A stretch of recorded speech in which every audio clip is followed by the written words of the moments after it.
সালাম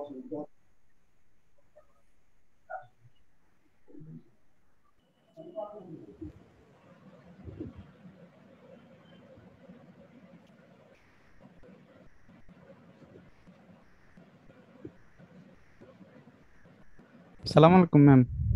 আচ্ছা, এটা ক্লাস কি হচ্ছে? কোনো গ্রুপে লাইভে যেতে হবে? আমি জি সেই তো। জি, লাইভে যেতে হবে। আমি লিংক দিচ্ছি আপনাকে। হ্যাঁ, আপনি আমাকে লিংক দেন, আমি একটু লাইভে যাই তাহলে।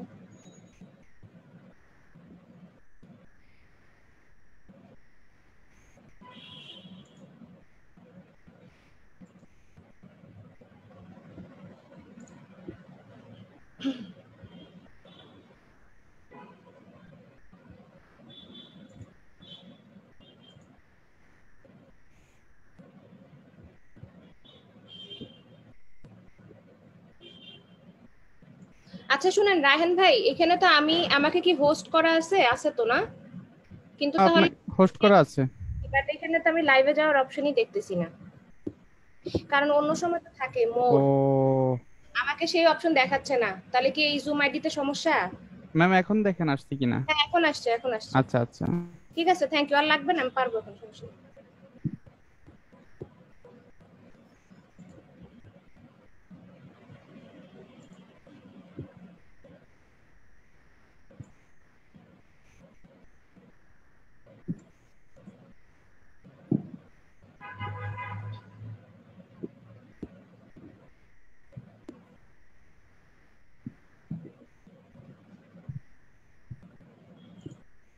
আচ্ছা, ওটা লাইভে যেতে থাকুক। আসসালামু আলাইকুম, আমি স্টার্ট করি।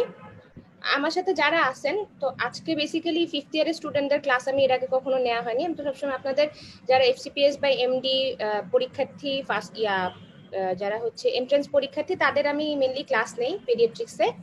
তো যারা এফসিপি আমাদের সিনাপসের পেজে যারা আছেন তারা চিনেন মেবি আমাকে। আমি ডক্টর রৌনক জাহান, আপনাদের সিনাপসের হচ্ছে পেডিয়াট্রিক্সের কোঅর্ডিনেটর আমি। তো আমাকে একজন হচ্ছে একটু আনমিউট করে বলবেন যে ফিফথ ইয়ারে আপনাদের পেডিয়াট্রিক্স এর জন্য মানে হচ্ছে কিভাবে করে পড়াইলে আপনাদের জন্য ভালো হয়। আপনাদের কি হচ্ছে পেডিয়াট্রিক্স এর তো আমি জানি রিটেনের কিছু কোয়েশ্চেন আসে ফাইনাল প্রফে। তো আপনাদেরকে কি আমি রিটেনের মতো করে পড়াবো, নাকি আমি ইন জেনারেল গ্রস আপনাদেরকে চ্যাপ্টারগুলো সম্পর্কে আইডিয়া দিব? কোনটা আপনাদের জন্য ভালো হয়? আপনারা আমার সাথে কমিউনিকেট করেন, ইন্টারঅ্যাক্ট করেন, সমস্যা নাই।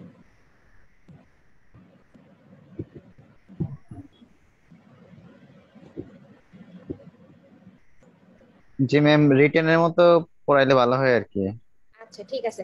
তো আজকে যে চ্যাপ্টারগুলো আপনাদের হচ্ছে ক্লাস, তার মধ্য থেকে কিছু জিনিস রিটেনে আসে, যেমন হচ্ছে এখানে যেগুলো ইনফেকশাস ডিজিজ, তারপরে হচ্ছে যে আপনাদের ভ্যাকসিনেশন, তারপরে হচ্ছে চাইল্ডহুড ফিডিং, এই জিনিসগুলো বেসিক্যালি আপনাদের রিটেনে আসে আমি যতদূর জানি। তাহলে আমি আপনাদের কিভাবে করে পড়াই দিই আসলে। আপু, একটু বলতাম, মানে বলছিলাম যে কলেজে তো এমনিতে ক্লাস হয়, ওখানে তো মোটামুটি পড়া হয়, আর এমনিতে মেন বইটা তেমন পড়া হয় না। মেন বই বেস যদি আমি পড়ান, আপনাদেরকে মেইন পড়াতেন একটু পড়াবো, আপনাদেরকে আমি আবিদ হোসেন মোল্লা স্যারের বই। দাগায় দেওয়ায়। জি জি, এই হ্যাঁ, এই ব্যাপারটা যে একটু আপনাদের মাথায় কাছে রেখে। এই বইটা আছে তো না সবার কাছে? এটা জি হচ্ছে জি, এই বইটা আছে, এই বইটা আছে। হ্যাঁ। জি আপু, আছে, আপনি যেহেতু ফিফথ জানানো ইয়ার করেন। নতুন, আপনাদের কাছে এটাই থাকা উচিত। এটা হচ্ছে আবিদ মোল্লা স্যারের ফিফথ এডিশনের বইটা। তো এটা জাস্ট খুব বেশি দিন হয়নি বের হয়েছে, এটা মেবি 1 বছর হয়েছে, এর আগে ফোর্থ এডিশন ছিল। আচ্ছা, তাহলে আমি এটাই আপনাদেরকে পড়াই দিচ্ছি।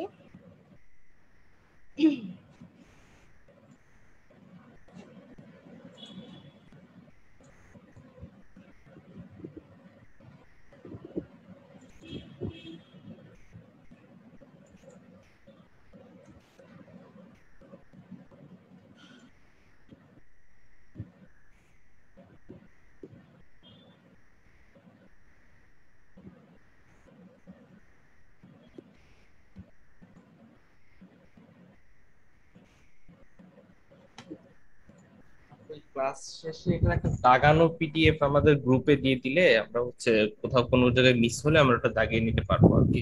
এটা একটু অসুবিধা নেই। কাইন্ডলি দিই। আমি আপনাদেরকে দাগানো পিডিএফ বলতে আমি আপনাদেরকে টপিক লিস্টই পাঠিয়ে দিব, যেগুলো আপনাদের রিটেনের জন্য পড়তে হবে। সেগুলো আমি একটা লিস্ট করে দিয়ে দিব, সমস্যা নেই। জি, ওই বইয়ের লাইনগুলো দাগানো থাকলে দেখা যায় যে ক্লাসের সময় তো অনেক কিছু মিসিং হয়ে যায়, মানে কথা শুনতে যে ওইটা পরে দাগাতে সুবিধা হয় আমাদের। আচ্ছা,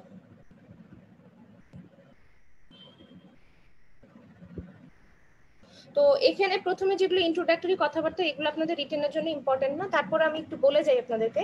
সেটা হচ্ছে যে একটা বাচ্চার লাইফকে আমরা প্রথম কথা চাইল্ড কাকে বলে। চাইল্ড হচ্ছে বলে 18 বছরের নিচে, বাংলাদেশ সরকারের নিয়ম অনুযায়ী 18 বছরের নিচে সবাইকে আমরা চাইল্ড বলি, ঠিক আছে। তো এই চাইল্ডকেও আমরা আবার হচ্ছে লাইফ সাইকেলটাকে আমরা কয়েকটা ভাগে ভাগ করি। লাইফ সাইকেল কিন্তু শুরু হবে যখন আমাদের ফার্টিলাইজেশন হয়, তখন থেকে কিন্তু শুরু হবে। হ্যাঁ, তো ফার্টিলাইজেশন যখন হয়, ফার্টিলাইজেশনের পরে 8 সপ্তাহ পর্যন্ত আমরা কি বলি মাদেরকে, যে হচ্ছে 8 সপ্তাহে যখন একটা মহিলা প্রেগনেন্ট হয়, আমরা কিন্তু শুরুতে আল্ট্রাসাউন্ড করি না, আমরা আল্ট্রাসাউন্ড করতে বলি হচ্ছে 8 সপ্তাহের সময়, কারণ 8 সপ্তাহের সময় হচ্ছে প্রথম হার্টবিট পাওয়া যায়। সো এই যে হার্টবিট পাওয়ার আগ পর্যন্ত এই টাইমটাকে বলা হয় এমব্রায়োনাল পিরিয়ড। এমব্রায়োনাল পিরিয়ডে বেসিক্যালি হার্টবিট থাকে না, এই প্রথম 8 সপ্তাহ, ফার্টিলাইজেশন থেকে 8 সপ্তাহ পর্যন্ত হচ্ছে এমব্রায়োনাল পিরিয়ড। তারপরে হচ্ছে আপনার এরপরে শুরু হয় ফিটাল পিরিয়ড। তো ফিটাল পিরিয়ড হচ্ছে আপনার ওই 8 সপ্তাহের পর থেকে একদম জন্ম পর্যন্ত, এটাকে আমরা ফিটাল পিরিয়ড বলে থাকি। তারপরে নিওনেটাল পিরিয়ড যেটা, সেটা হচ্ছে আপনার জন্ম থেকে 28 দিন পর্যন্ত। এটা কিন্তু আপনারা ভুল করবেন না, আমরা ইন জেনারেল গ্রস আমরা বলি কি 1 মাস 1 মাস 1 মাস, কিন্তু আসলে নিওনেট না, নিওনেটের বয়স হচ্ছে 4 সপ্তাহ বা 28 দিন পর্যন্ত, সেটাকে আমরা হচ্ছে নিওনেট বলি। নিওনেটের পরে শুরু হয় ইনফ্যান্সি। ইনফ্যান্সিটা হচ্ছে আপনার ওই 28 দিনের পর থেকে 1 বছর বয়স পর্যন্ত ইনফ্যান্সি। ইনফ্যান্সি মধ্যে হচ্ছে বাচ্চার বেসিক্যালি গ্রোথটা খুব র্যাপিডলি হয়, এই টাইমটাতে বাচ্চা তাড়াতাড়ি বড় হয়। এরপরে 1 থেকে 3 বছর বয়স পর্যন্ত আমরা বাচ্চারা যখন হাঁটে, সিঁড়ি উঠা শিখে, সাইকেল চালানো শিখে, এই টাইমটাকে বলা হয় টডলার। এরপরে আসেন হচ্ছে বাচ্চা এখন স্কুলে যাবে, এখন তো বাচ্চারা মোটামুটি 3.5 বছর বয়সে সবাই প্লেতে পড়ে, তাহলে এরপরে হচ্ছে আপনার প্রি স্কুল এজ, সেটা হবে হচ্ছে আপনার 5 বছর বয়স পর্যন্ত, এটা প্রি স্কুল। এরপরে আপনার 5 থেকে 15 বছর বয়স পর্যন্ত এটাকে স্কুল গোয়িং এজ বলা হয়, এবং হচ্ছে আপনার এটার সাথে ওভারল্যাপ করে হচ্ছে অ্যাডোলেসেন্ট। বেসিক্যালি আমরা হচ্ছে 10 থেকে আমরা অ্যাডোলেসেন্ট পিরিয়ড বলি আপ টু 18, আর 18 এর পরে আমরা বলি কি টিনেজার। টিনেজার মানে হচ্ছে TEEN, টিন এজার, তাহলে হচ্ছে 18, তারপরে হচ্ছে টিনেজার। এই হচ্ছে ওভারঅল লাইফ সাইকেল একটা বাচ্চার। তো এটা জাস্ট জানার জন্য, এটা রিটেনের জন্য না। বইয়ে তো লিখেছি ইনফ্যান্সির ক্ষেত্রে বার্থ টু 1 ইয়ার, তাহলে হচ্ছে নিওনেটও আবার বার্থ টু 4 উইকস, তাহলে নিওনেট পিরিয়ডটাকে ইনফ্যান্সির মধ্যে ধরে, কিন্তু আমরা যদি বলি যে 28 দিনের পর থেকে 1 বছর বয়স পর্যন্ত, এটা ভুল না, ঠিক আছে। ভাঙায় ভাঙায় বললে 28 দিনের পর থেকে আমরা ইনফ্যান্সি বলা যায়। এখন দ্যাট মিন্স তার বয়স 29 দিন বা 30 দিন, তাদেরকে আমরা স্পেসিফিক্যালি ইনফ্যান্সি বলতে পারি। কাহিনী হচ্ছে যে আপনারা তো 5th ইয়ারের স্টুডেন্ট, আপনাদের তো হচ্ছে আমরা আবিদ মোল্লা স্যারের বই পড়ে, তো এটা স্যার তো আমাদের দেশি রাইটার, হ্যাঁ, কিন্তু আমরা যারা পোস্ট গ্রাজুয়েশনের স্টুডেন্ট আমরা পড়ি হচ্ছে নেলসনের বই। তো আমি যেটা বলি কাইন্ড অফ আপনার রেফারেন্স ধরে নেন যে হচ্ছে সেটা নেলসন রেফারেন্স, ঠিক আছে। তবে আপনাদের জন্য আবিদ মোল্লা স্যারের বই যেটা আছে সেটাই আপনাদের জন্য এনাফ, আপনাদের নেলসনের জন্য চিন্তা করতে হবে না।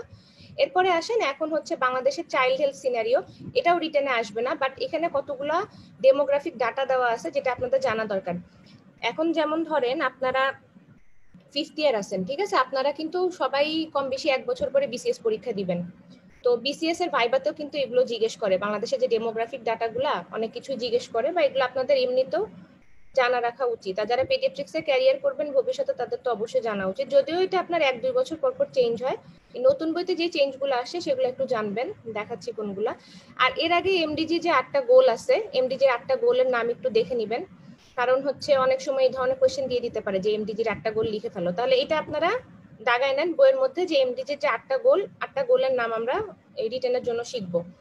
তার মধ্যেও সবচেয়ে ইম্পর্টেন্ট দেখেন 4 নাম্বার গোল। 4 নাম্বার গোলটা হচ্ছে আমাদের পেডিয়াট্রিক্সের সাথে related, reduce child mortality, 4 number goal, ঠিক আছে। তাহলে আমরা এই 8টা গোলের নাম একটু শিখবো। তার মধ্যে 4 নাম্বারটা হচ্ছে চাইল্ডের সাথে রিলেটেড, 5 নাম্বারটা হচ্ছে মায়ের সাথে, ম্যাটারনাল হেলথের সাথে রিলেটেড। এসডিজি গোল দরকার নাই, এসডিজি তে চাইল্ডের কথা আলাদাভাবে তেমন কিছু বলা নাই, এগুলো দরকার নাই। আচ্ছা, এই যে এই বক্সটা আমি দেখাতে চাইছিলাম 5 নাম্বার পেজে যে বক্সটা, এই বক্সটা, তো এই বক্সটাতে দেখেন এখানে হচ্ছে আপনার কতগুলো ডেমোগ্রাফিক ডাটা দেওয়া আছে যেগুলো আমাদেরকে জানতে হবে। আমরা হচ্ছে ফার্স্টে দেখেন 5 বছরের নিচে কয়টা বাচ্চা মারা যায়। 5 বছরের নিচে আপনার 1000টার মধ্যে 45টা বাচ্চা মারা যায়। 1 বছরের নিচে 1000টার মধ্যে 38টা বাচ্চা মারা যায়। আর নিওনেট বেবি 1000টার মধ্যে 30টা বাচ্চা মারা যায়। তাহলে দেখেন এই যে যেগুলো হচ্ছে আন্ডার 1 ইয়ার বা আন্ডার নিওনেট, এটা বেসিক্যালি সবাই 5 বছরের বাচ্চাদের মধ্যেই পড়ে। তাহলে আন্ডার 5 মর্টালিটি দেখেন 45টা বাচ্চার মধ্যে 30টা বাচ্চা কিন্তু হচ্ছে নিওনেট। তার মানে আন্ডার 5 মর্টালিটির 2/3 কেসই হচ্ছে আপনার নিওনেটাল ডেথ, ঠিক আছে, এটা জানতে হবে। এখন আন্ডার 5 মর্টালিটির কমন কজ কি কি, এটাও আপনারা একটু রিটেনের জন্য দেখে রাখতে পারেন। হোয়াট আর দ্য কমন অথবা major illness for under 5 mortality, তাহলে এই যে এই ডিজিজগুলোর নাম দেখবেন।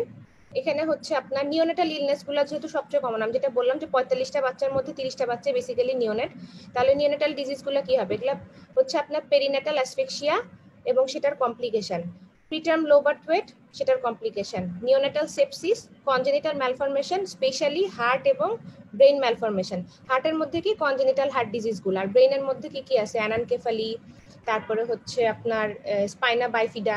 তো যে বাচ্চাগুলো জন্মগতভাবে ব্রেইনের প্রবলেম বা হার্টের প্রবলেম নিয়ে আসে তারাই হচ্ছে বেসিক্যালি মারা যায়, কিন্তু যাদের একটা দুটা মনে করেন সিনডাক্টালি পলিডাক্টালি টাইপের জিনিসপত্র থাকে তারা তো আর মারা যাবে না, বেসিক্যালি ব্রেইন এবং হার্ট ম্যালফরমেশনে বাচ্চারা মারা যেতে পারে। তারপরে হচ্ছে নিউমোনিয়া, ডায়রিয়া, ম্যালনিউট্রিশন। ম্যালনিউট্রিশনের মধ্যে আবার কমন কোনটা, সিভিয়ার অ্যাকুট ম্যালনিউট্রিশন, তারপরে হচ্ছে অ্যানিমিয়া, এগুলো কমন আপনার নিউট্রিশনাল অ্যানিমিয়া। আর অ্যাক্সিডেন্ট ইমার্জেন্সি, অ্যাক্সিডেন্ট ইমার্জেন্সির মধ্যে কয়েকটা জিনিস পড়ে।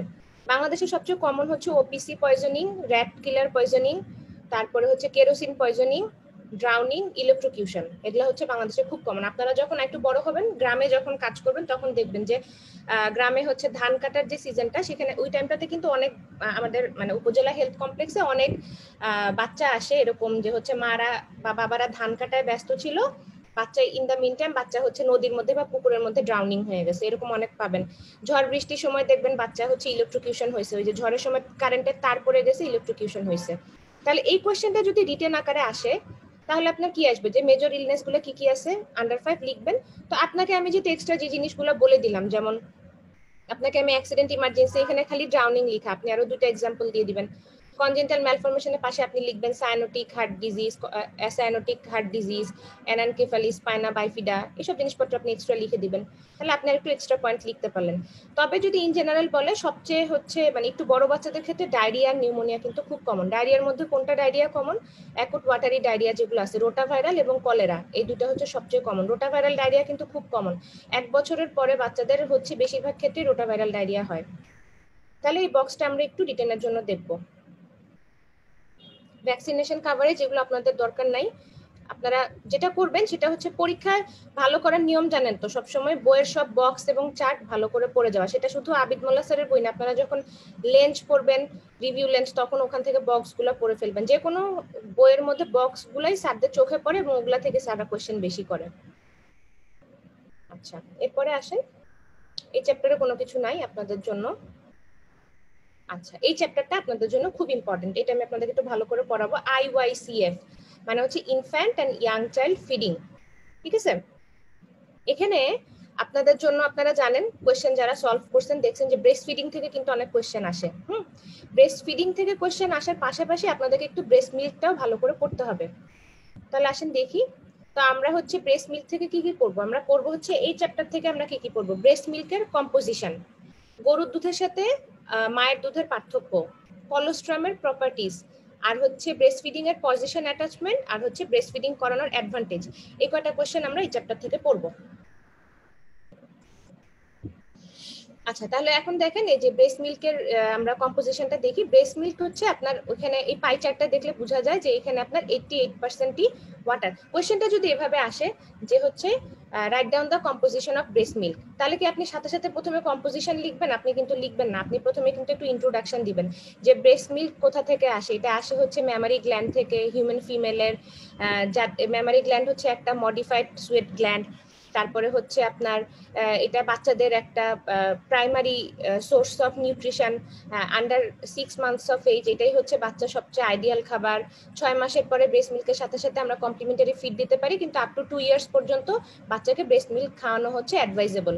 এরকম কয়েকটা কথাবার্তা লিখবেন, লিখার পরে তারপরে আপনি কিন্তু হচ্ছে এই কম্পোজিশনটা লিখবেন। মনে রাখবেন রিটেনে ভালো করতে হলে জিনিসটাকে দেখতে সুন্দর হইতে হয়। কিরকম সুন্দর, আপনি কোনো কোয়েশ্চেনই ডিরেক্ট যেটা কোয়েশ্চেন মানে অ্যান্সার চাইছে কখনোই সেটা আপনি ডিরেক্টলি লিখে দিবেন না, আপনাকে সবসময় 1 লাইন হলেও ইন্ট্রোডাকশন এবং 1 লাইন হলেও কনক্লুশন দিতে হবে। এটা নিশ্চয়ই আপনারা অলরেডি জানেন, কারণ আপনারা অনেকগুলা রিটেন পরীক্ষায় দিয়েছেন। অনেক সময় এমন হয় যাদের লেখার স্পিড একটু কম, তারা অনেকে রিটেনের লেখা শেষ করতে পারেন না, বাট তারপরেও চেষ্টা করবেন প্রত্যেকটা কোয়েশ্চেনে যাতে একটু ইন্ট্রোডাকশন আর একটু কনক্লুশন আমরা দেই, তাহলে জিনিসটা দেখতেও সুন্দর হয়। আর অবশ্যই পরীক্ষার হলে নীল কলম ইউজ করবেন, মানে হচ্ছে যে হেডিং গুলা লেখার জন্য নীল কলম ইউজ করবেন। এগুলা তো সারা জীবন ভরই এই সিস্টেম, মানে এটা ছোট থেকে সে এসএসসি এইচএসসি সময় থেকে আমরা এই সিস্টেমই ফলো করতেছি, এবং মেডিকেলেও আপনারা স্যাররা এগুলো খেয়াল করে যে খাতাটা পরিষ্কার কিনা, তারপরে আপনি হেডিং লিখছেন কিনা, ঠিক মতো গুছানো কিনা। আপনি অল্প লিখেন বাট গুছায় লিখেন, তাহলে আপনি নাম্বার পাবেন। আচ্ছা, তাহলে আমরা বেস মিল্ক সম্পর্কে একটু বললাম, বলার পরে এখন আমরা কম্পোজিশনে চলে গেলাম। এখানে আপনার ওয়াটার থাকে মেইনলি 88.1%, তারপরে ফ্যাট থাকে হচ্ছে 3.8%, প্রোটিন থাকে 0.9%, ল্যাকটোজ যেটা আমাদের হচ্ছে ফর্ম অফ কার্বোহাইড্রেট সেটা থাকে 7%, এবং অন্যান্য অ্যামাইনো অ্যাসিড বলেন, মিনারেলস বলেন, অন্যান্য জিনিস থাকে 0.2%। তাহলে এটা হচ্ছে বেস মিল্কের কম্পোজিশন। তারপরে চাইলে যদি কোয়েশ্চেনটা একটু বেশি মার্কসের হয়, মনে করেন 5-এর বেশি বা 5 এরকম যদি আসে, তাহলে তো একটু লিখলে হবে না, তখন আপনি আবার কম্পোজিশনের মধ্যে আরেকটা লিখতে পারেন যে হচ্ছে ব্রেস্ট মিল্কের টাইপের মধ্যে হচ্ছে দুইটা টাইপ আছে, একটা ফোর মিল্ক, একটা হাইন্ড মিল্ক। হ্যাঁ, এটা হচ্ছে কিভাবে বুঝাবো, যখন একটা মা ব্রেস্ট ফিডিং ইনিশিয়েট করে প্রথম দিকে যে দুধটা আসতে থাকে সেটা হচ্ছে ফোর মিল্ক, এটা দেখতে একটু পানির মতো হবে, একটু ওয়াটারি হবে। হ্যাঁ, কিছুক্ষণ ফোর মিল্ক আসার পরে তারপরে আসা শুরু করবে হাইন্ড মিল্ক। ফোর মিল্কটা হচ্ছে একটু দেখতে পানি পানি টাইপের, ট্রান্সপারেন্ট টাইপের, ওয়াটারি। হ্যাঁ, এখানে বেশি থাকে হচ্ছে আপনার ল্যাকটুলোজ, প্রোটিন আর হচ্ছে ওয়াটার। আর হাইন্ড মিল্ক যেটা, সেটা একটু পরে থেকে। বাংলায় শাল দুধ বলা হয়? শাল দুধ হচ্ছে কলোস্ট্রাম, ওটা আমি আসতেছি। কলোস্ট্রাম শাল দুধ এটা না, এটা হচ্ছে ম্যাচিউরড মিল্ক, ওটা আমি আসতেছি বলতেছি। এরপরে হচ্ছে ফোর মিল্কের পরে যেটা হাইন্ড মিল্ক, মানে হচ্ছে কলোস্ট্রাম। আচ্ছা, এখনই বলে দিতে হলে, প্রথমে হচ্ছে প্রেগন্যান্সির 3rd ট্রাইমেস্টার থেকে যে মিল্কটা আসা শুরু করে, মারা কিন্তু প্রেগন্যান্ট হলে তারপরে 3rd ট্রাইমেস্টার থেকে কিন্তু মিল্ক সিক্রেশন শুরু হয়, বাট যেটা আসে সেটা হচ্ছে কলোস্ট্রাম। এবং বাচ্চার জন্মের পরে প্রথম 6 থেকে 7 দিন ওই শাল দুধ আসতে থাকে, যেটা আমরা বলি যে টিভিতে বারবার দেখায় যে হ্যাঁ এটা বাচ্চাকে খাওয়াইতে হবে, ইম্পর্টেন্ট এটা খাওয়ানো বাচ্চাকে, ওইটা হচ্ছে আপনার শাল দুধ। ঠিক আছে, ওটা হচ্ছে কলোস্ট্রাম। তারপরে বাচ্চার বয়স যখন 1 সপ্তাহ হয়ে যাবে তখন থেকে আসা শুরু করবে হচ্ছে আপনার ম্যাচিউরড মিল্ক, মানে যে এটা যেটা সেটা, সেই যে ম্যাচিউরড মিল্কটা সেটাকে আমরা দুই ভাগে ভাগ করি। ব্রেস্ট ফিডিং এর ইনিশিয়েশনে শুরুতে ফোর মিল্ক আসে, তারপরে আপনার হাইন্ড মিল্ক আসে। হ্যাঁ, তো এই ফোর মিল্কটা একটু পানি পানি টাইপের দেখতে, আর হাইন্ড মিল্কটা দেখতে ন্যাচারাল দুধের মতো। তো হাইন্ড মিল্কের মধ্যে ফ্যাট আর ক্যালোরিজ বেশি থাকে। তাহলে এখন আমরা একটা কথা, ওয়ার্ডে আপনারা যখন পেডিয়াট্রিক্স ওয়ার্ডে আপনারা গেছেন, একটা জিনিস খেয়াল করছেন, আমরা সবসময় মাদেরকে একটা সাজেশন দিই যে মা আপনি আপনার বাচ্চাকে এক পাশের বুকে সম্পূর্ণ খাওয়ানো শেষ করে তারপরে বাচ্চাকে আপনি আরেক সাইডে ট্রান্সফার করবেন। এটা বলার উদ্দেশ্য হচ্ছে বাচ্চা যখন খাবে তখন যাতে সে ফোর মিল্ক এবং হাইন্ড মিল্ক দুটাই পুরাপুরি খেতে পারে। মানে হচ্ছে আমি একটা বাচ্চাকে এক পাশে খাওয়ানো শুরু করলাম, ও শুধু ফোর মিল্ক খেয়ে মা ট্রান্সফার করে ফেললো আরেক সাইডে, তখন কি হবে, ও এই পাশে এসেও ফোর মিল্কই খাবে, ও আর হাইন্ড মিল্ক পাইলো না। তাহলে কি কম পড়লো, ওর ফ্যাট এবং ক্যালোরিজ কম পড়লো। এই বাচ্চাটা শুধু আপনার প্রোটিন আর ল্যাকটোজ খাইলো, তাহলে তো হলো না। তার যদি পুরাপুরি ব্রেস্ট মিল্কের নিউট্রিশনটা পেতে হয় তাহলে এক পাশে ব্রেস্ট তাকে মানে শেষ হওয়া পর্যন্ত পুরো টাইমে খাইতে হবে, এটা হচ্ছে এটার উদ্দেশ্য। এত কিছু আপনাদের জানতে হবে না, আপনারা জাস্ট জেনে রাখেন যে ফোর মিল্কে কি থাকে, হাইন্ড মিল্কে কি থাকে, কোনটা দেখতে কিরকম, তারপরে ব্রেস্ট মিল্কের কম্পোজিশন, এতটুকু লিখলে আপনার একটা কোশ্চেনের অ্যান্সার হয়ে গেল। আর শাল দুধ যেটা বলেন সেটা হচ্ছে কলোস্ট্রাম। আমি বললাম প্রেগনেন্সির 3rd ট্রাইমেস্টার থেকে আসা শুরু করে একটা স্টিকি ইয়েলোইশ একটা ফ্লুইড, যেটা কিনা হচ্ছে আপনার জন্মের পরে 6 বা 7 দিন পর্যন্ত সিক্রেশন হয়। এরপরে আপনার ম্যাচিউরড মিল্ক সিক্রেশন হয়, যেটাকে আমরা ফোর মিল্ক এবং হাইন্ড মিল্কে ভাগ করতেছি। এখন আসেন এই বক্সটা খুবই ইম্পর্টেন্ট। কলোস্ট্রামের ইম্পর্টেন্স কি, কলোস্ট্রামের মধ্যে কি কি থাকে? কলোস্ট্রামের মধ্যে আপনার ইমিউনোগ্লোবুলিনস থাকে, আর আমরা জানি যে বডি যে কোনো সিক্রেশনে সবচেয়ে বেশি থাকে ইমিউনোগ্লোবুলিন এ, তাহলে এখানেও ইমিউনোগ্লোবুলিন এ বেশি থাকবে। কিছু সেলুলার কম্পোনেন্ট থাকে যেমন ডাব্লিউবিসি থাকে, এরপরে লাইসোজাইম, ল্যাক্টোফেরিন, ট্রান্সফেরিন, এগুলো কতগুলো হচ্ছে আপনার এনজাইম। কমপ্লিমেন্ট থাকে কিছু, তারপরে হচ্ছে আপনার কিছু অলিগোস্যাকারাইডস থাকে যেগুলো কিনা কি করে, ওই বাচ্চা যখন আপনার ওই কলোস্ট্রামটা খাবে, ওই অলিগোস্যাকারাইড যখন তার পেটে যাবে, বাইরে থেকে অন্য কোনো ব্যাকটেরিয়া যদি ঢুকে, এই অলিগোস্যাকারাইড কি করবে, ওই ক্ষতিকর ব্যাকটেরিয়াটাকে তার ইন্টেস্টাইনাল সারফেসে অ্যাটাচ হইতে দিবে না। তাহলে কি হলো, সে ওই ব্যাকটেরিয়াটা থেকে বাচ্চাটাকে প্রোটেক্ট করলো। তারপরে হচ্ছে বাইফিডাস ফ্যাক্টর নামে একটা জিনিস থাকে, যেটা কিনা হচ্ছে আপনার ক্ষতিকর ব্যাকটেরিয়াটাকে হচ্ছে প্রিভেন্ট করে গ্রো করতে। বাট ইম্পর্টেন্ট যেগুলো আমাদের গাটে, যেগুলো ভালো ব্যাকটেরিয়া আছে, গাটে তো ভালো ব্যাকটেরিয়াও আছে, সেগুলোকে তারা গ্রো করতে হেল্প করে, সেটাকে বলা হয় বাইফিডাস ফ্যাক্টর। তাহলে দেখেন কলোস্ট্রামের কত ইম্পর্টেন্ট। কিন্তু কলোস্ট্রাম যদি না দেই আমরা বাচ্চাকে, আমরা যেটা করি মুসলিম কান্ট্রিতে বিশেষ করে যেটা হয় সেটা হচ্ছে মুসলিম কান্ট্রিতে বাচ্চা জন্মের পরে করে কি, বাচ্চাকে মধু খাওয়ায় দেয়। তারপরে জমজম কূপের পানি খাওয়ায় দেয়, গ্রাম এলাকায় করে কি সরিষার তেল খাওয়ায় দেয়। হ্যাঁ, এখন একটা বাচ্চা যেদিন প্রথম জন্মগ্রহণ করে সেদিন তার স্টমাকের অ্যামাউন্ট থাকে হচ্ছে 6 থেকে 7 ml। তো ওই 6-7 ml তো তার ওইসব সরিষার তেল আর জমজম কূপের পানি খেয়ে ভরে গেল, তাহলে সেই বাচ্চা কি আর কলোস্ট্রাম টেনে খাবে? খাবে না। ও তো পেট ভরা, ও তো খাবে না। তাহলে এই বাচ্চাটা কিন্তু কলোস্ট্রাম থেকে ডেপ্রাইভ হলো। সো ওটাকে বলা হয় প্রি ল্যাকটিয়াল ফিড, মানে বুকের দুধ স্টার্ট করার আগে অনেক সময় অন্য কোনো খাবার দেওয়া হলে সেটাকে প্রি ল্যাকটিয়াল ফিড বলা হয়, এবং সেটা দেওয়া খুবই ক্ষতিকর, কারণ ওটা দিলে বাচ্চা কলোস্ট্রাম পায় না। আর এই যে ইম্পর্টেন্ট যে কম্পোনেন্ট গুলো আমাদের কলোস্ট্রামে আছে সেইগুলো বাচ্চাদের, সেগুলো থেকে বাচ্চারা হচ্ছে ডিপ্রাইভড হলো। তাহলে কলোস্ট্রাম কি, কলোস্ট্রামের উপকারিতা কি, এটাও আরেকটা রিটেনের কোশ্চেন। এই চ্যাপ্টারটা বেসিক্যালি আপনাদের জন্য অনেক ইম্পর্টেন্ট। তারপরে আসেন এখন হচ্ছে ব্রেস্ট মিল্কের সাথে কাউ মিল্কের পার্থক্য। এটা এই 5th এডিশনের বইটাতে নতুন অ্যাড করা হয়েছে, এটা 4th এডিশনে ছিল না। এটা দেখেন দুটাতেই ওয়াটার কন্টেন্ট সমান, মানে দুটার ডাইলুশন সমান, কিন্তু হচ্ছে দুটাতে মেইন পার্থক্য যেটা সবচেয়ে বড় দুটা পার্থক্য, একটা হচ্ছে প্রোটিন কন্টেন্ট আর হচ্ছে ফ্যাটি অ্যাসিড কন্টেন্ট, এই দুটার পার্থক্য সবচেয়ে বেশি। যখন হচ্ছে এটা ব্রেস্ট মিল্ক হবে তাহলে এখানে যে প্রোটিনটা থাকে সেই প্রোটিনটার নাম হচ্ছে ওয়ে প্রোটিন, ঠিক আছে। এই ওয়ে প্রোটিনটা হচ্ছে ব্রেস্ট মিল্কের যে ওয়ে প্রোটিন সেটা হচ্ছে আপনার অনেক বেশি ডাইজেস্টেবল, এবং যেহেতু ডাইজেস্টেবল তাহলে এটা বাচ্চা খাইলে বাচ্চার পেট খারাপও হবে না, প্লাস বাচ্চার গ্রোথ ডেভেলপমেন্ট ঠিক মতো হবে। আর গরুর দুধের মধ্যে যেটা থাকে এটাকে বলা হয় ক্যাসিন প্রোটিন। এই প্রোটিনটা ভাঙার জন্য যে এনজাইমগুলো থাকা দরকার সেগুলা বেসিক্যালি হিউম্যান বডিতে বা নিওনেট বাচ্চার কম থাকে। বাচ্চাদের ক্যাসিন প্রোটিন ব্রেকডাউন করার এনজাইমগুলো থাকে না স্টমাকে। তাহলে বাচ্চাকে আপনি যদি গরুর দুধ খাওয়ান তাহলে কি হবে, এই প্রোটিনটা সে ডাইজেস্ট করতে পারতেছে না, আলটিমেটলি তার পেট খারাপ হবে অথবা মিল্ক প্রোটিন অ্যালার্জি হবে, এজন্য আমরা গরুর দুধ দিতে পারবো না। তারপরে ব্রেস্ট মিল্কে ফ্যাটি অ্যাসিড থাকে হচ্ছে পলি আনস্যাচুরেটেড ফ্যাটি অ্যাসিড, কিন্তু কাউ মিল্কে থাকে হচ্ছে আপনার স্যাচুরেটেড ফ্যাট, যেটা আমাদের দরকার নেই। আমাদের কিন্তু বাচ্চাদের ব্রেইন ডেভেলপমেন্টের জন্য, নিউরোনাল ডেভেলপমেন্টের জন্য আমাদের দরকার হচ্ছে পলি আনস্যাচুরেটেড ফ্যাটি অ্যাসিড, ঠিক আছে। তারপরে হচ্ছে আয়রন যেগুলো আছে, ব্রেস্ট মিল্কের আয়রন যতটুকু আছে, ব্রেস্ট মিল্কের মধ্যে যতটুকু আয়রন আছে সেতটুকুর 50%ই বাচ্চা অ্যাবজর্ব করতে পারে, কিন্তু কাউ মিল্কের মধ্যে আয়রনটা এমন একটা ফর্মে থাকে যেটা বাচ্চা অ্যাবজর্ব করতে পারে না। তাহলে আপনি যদি বাচ্চাকে গরুর দুধ খাওয়ান, হ্যাঁ, তাহলে কি হবে, বাচ্চা সেখানে আয়রন ডেফিসিয়েন্সি অ্যানিমিয়া হবে, কারণ ও গরুর দুধ থেকে তো আয়রন পাচ্ছে না। আবার অপোজিট দিকে সে যদি ব্রেস্ট মিল্ক খায় তাহলে যতটুকু মা আয়রন খাচ্ছে সেই আয়রনটা বাচ্চাও খেতে পারতেছে 50%ই। সেজন্য যারা কাউ মিল্ক খায় তাদের হচ্ছে আয়রন ডেফিসিয়েন্সি অ্যানিমিয়া হয়। ভিটামিনসের কম্পোজিশন ব্রেস্ট মিল্কে বেশি ভালো। তারপরে হচ্ছে লাইপেজ, যেটা দরকার আমাদের ফ্যাট ব্রেকডাউন করার জন্য, সেটাও অপটিমাম অ্যামাউন্ট ব্রেস্ট মিল্কে থাকে, কাউ মিল্কে থাকে না। তাহলে দেখেন একটুকুর মধ্যে অনেক কিছু পার্থক্য লিখা, এই পার্থক্যটা একটু পড়ে ফেলবেন, এটা ইম্পর্টেন্ট। তাহলে আমরা যেটা বুঝলাম যে বেসিক্যালি বাচ্চাদেরকে আমরা আসলে গরুর দুধ খাওয়াবো না। এটা আপনারা শুধু একজন মানে পড়তেছেন ক্লাসে সেই পড়ার জন্য না, আপনাদের আশেপাশে অনেক বাসাতেই বাচ্চা কাচ্চা থাকে, চোখের সামনে দেখবেন যে বাচ্চাকে জন্মের পরই গরুর দুধ খাওয়ানো শুরু করে, আপনারা এটা একটু ইনহিবিট করবেন সবাইকে।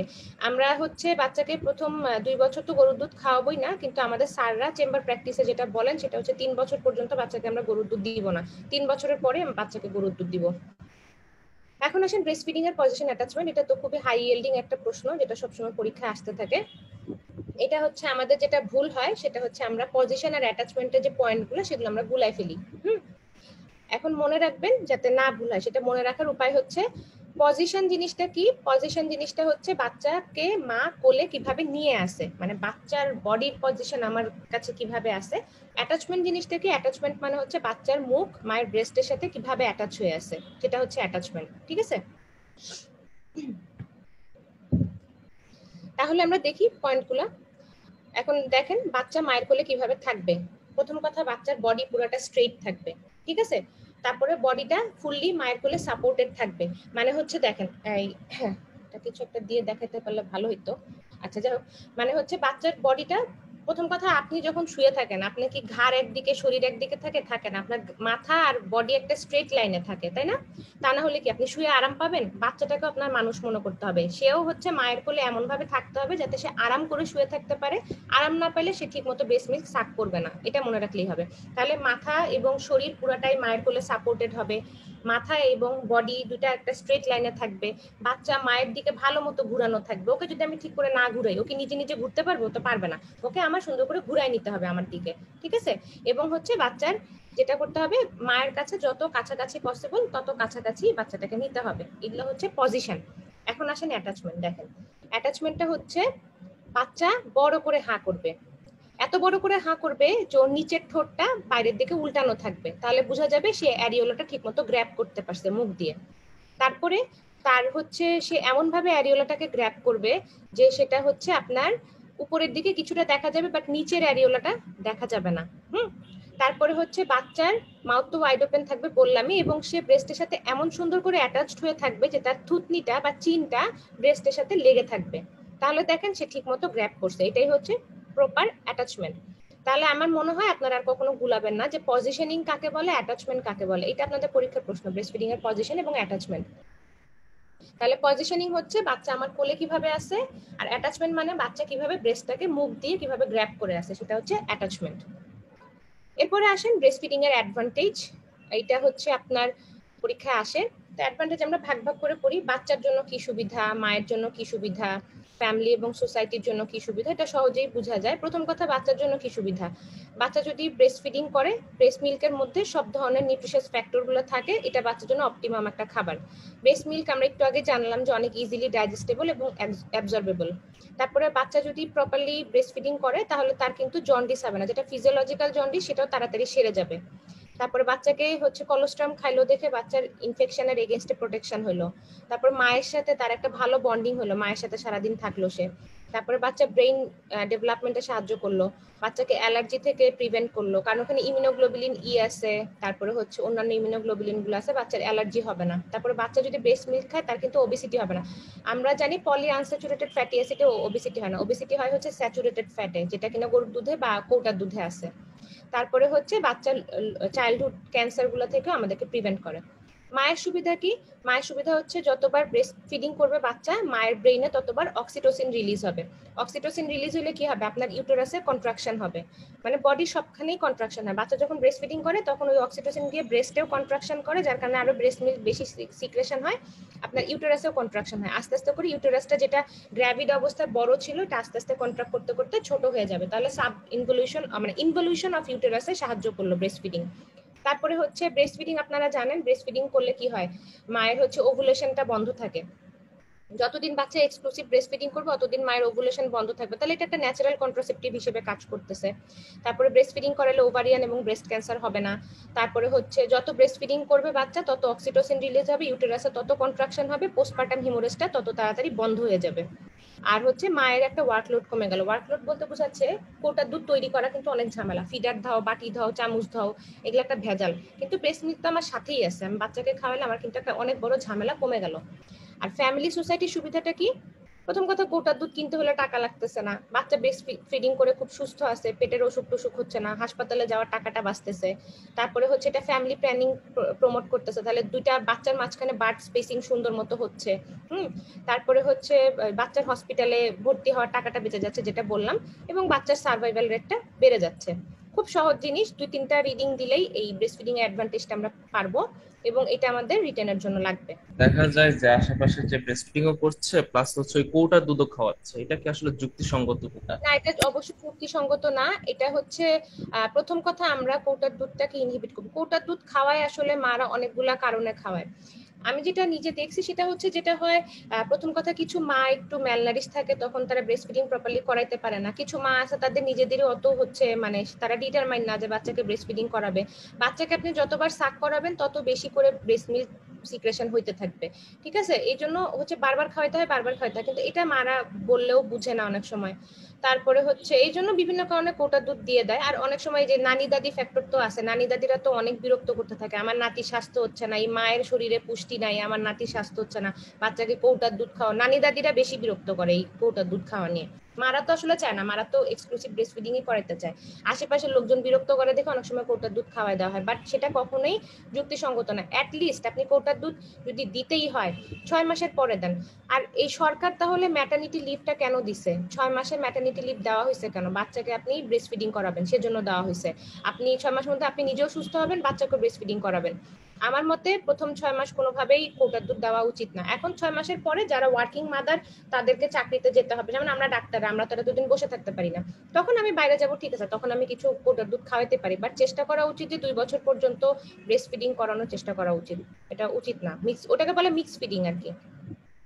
প্রিল্যাকটিয়াল ফিডিং এর কথা আমি একটু আগে বলছি, ওই যে জন্মের পরে যে অনেক জিনিসপত্র মুখে দিয়ে দেয়। এই যে দেখেন হ্যাজার্ডস অফ প্রিল্যাকটিয়াল ফিড, আপনার যদি কলোস্ট্রাম থেকে কোশ্চেন আসে এরকম আসতে পারে, কম্পোজিশন, তারপরে হচ্ছে function of colostrum, composition of colostrum, আর হচ্ছে হ্যাজার্ডস অফ প্রিল্যাকটিয়াল ফিড, এই তিনটা একসাথে আসতে পারে, 2 2 2 এমন করে নাম্বার দিয়ে আসতে পারে। তাহলে প্রিল্যাকটিয়াল ফিডের হ্যাজার্ডটা দেখে নেবেন। আমি যেটা বলছি যে বাচ্চাকে হচ্ছে কলোস্ট্রাম থেকে বাচ্চা ডিপ্রাইভড হয়, বাচ্চার যেহেতু কলোস্ট্রাম পেটে যায় না দেখে বাচ্চার বিভিন্ন রকম ইনফেকশন হইতে পারে। তারপরে হচ্ছে প্রিল্যাকটিয়াল ফিড বাচ্চার হাঙ্গার ফুলফিল করে দেখে তারা ব্রেস্ট ফিডিং করতে আগ্রহী হয় না। তারপরে প্রিল্যাকটিয়াল ফিড দেওয়ার জন্য যদি আমি বাটি চামচ বা ফিডার ইউজ করি, সেটা যদি প্রপারলি স্টেরিলাইজ না করি তাহলে বাচ্চার অসুখ হইতে পারে। এই হচ্ছে কাহিনী। এই চ্যাপ্টার থেকে আর কোনো কিছু দরকার নেই আপনাদের। হ্যাঁ, আসেন আমরা এখন চলে যাই, এটা দরকার নেই। আবিদ মোল্লা স্যারের বইটা কিন্তু অনেক সুন্দর, পড়তে কিন্তু অনেক ভালো লাগে আসলে। এখন আসেন growth and development. Growth and development থেকে আপনাদেরকে রিটেনের জন্য যেটা পড়তে হবে এটা হচ্ছে factors of development. Growth and ডেভেলপমেন্টের কতগুলো ফ্যাক্টর আছে যেগুলো আমাদের দরকার, জানা দরকার। এই যে বক্সটা, সেটার মধ্যে আছে কি কি ফ্যাক্টরের উপর ডিপেন্ড করে বাচ্চার গ্রোথ অ্যান্ড ডেভেলপমেন্ট। এটা আপনারা একটা রিটেনের কোশ্চেন হিসেবে পড়ে ফেলবেন।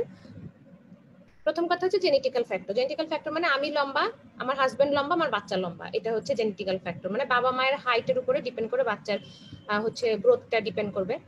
তারপরে হচ্ছে কোনো কোনো ফ্যামিলিতে দেখা যায় যে বড় বাচ্চাটা একটু দেরিতে হাঁটা শিখছে, ছোট বাচ্চাটাও একটু দেরিতে হাঁটা শিখছে, বাট নর্মাল টাইমের মধ্যে শিখছে, বাট একটু দেরিতে শিখছে। কোনো কোনো ফ্যামিলিতে এরকম একটু হয়তো বা মোটর ডিলে একটু থাকতে পারে, সেটা সব বাচ্চার ক্ষেত্রেই এরকম হবে একই রকম, বাট সেটা নর্মাল টাইমের মধ্যে তারা শিখে গেছে, বাট একটু দেরিতে শিখছে।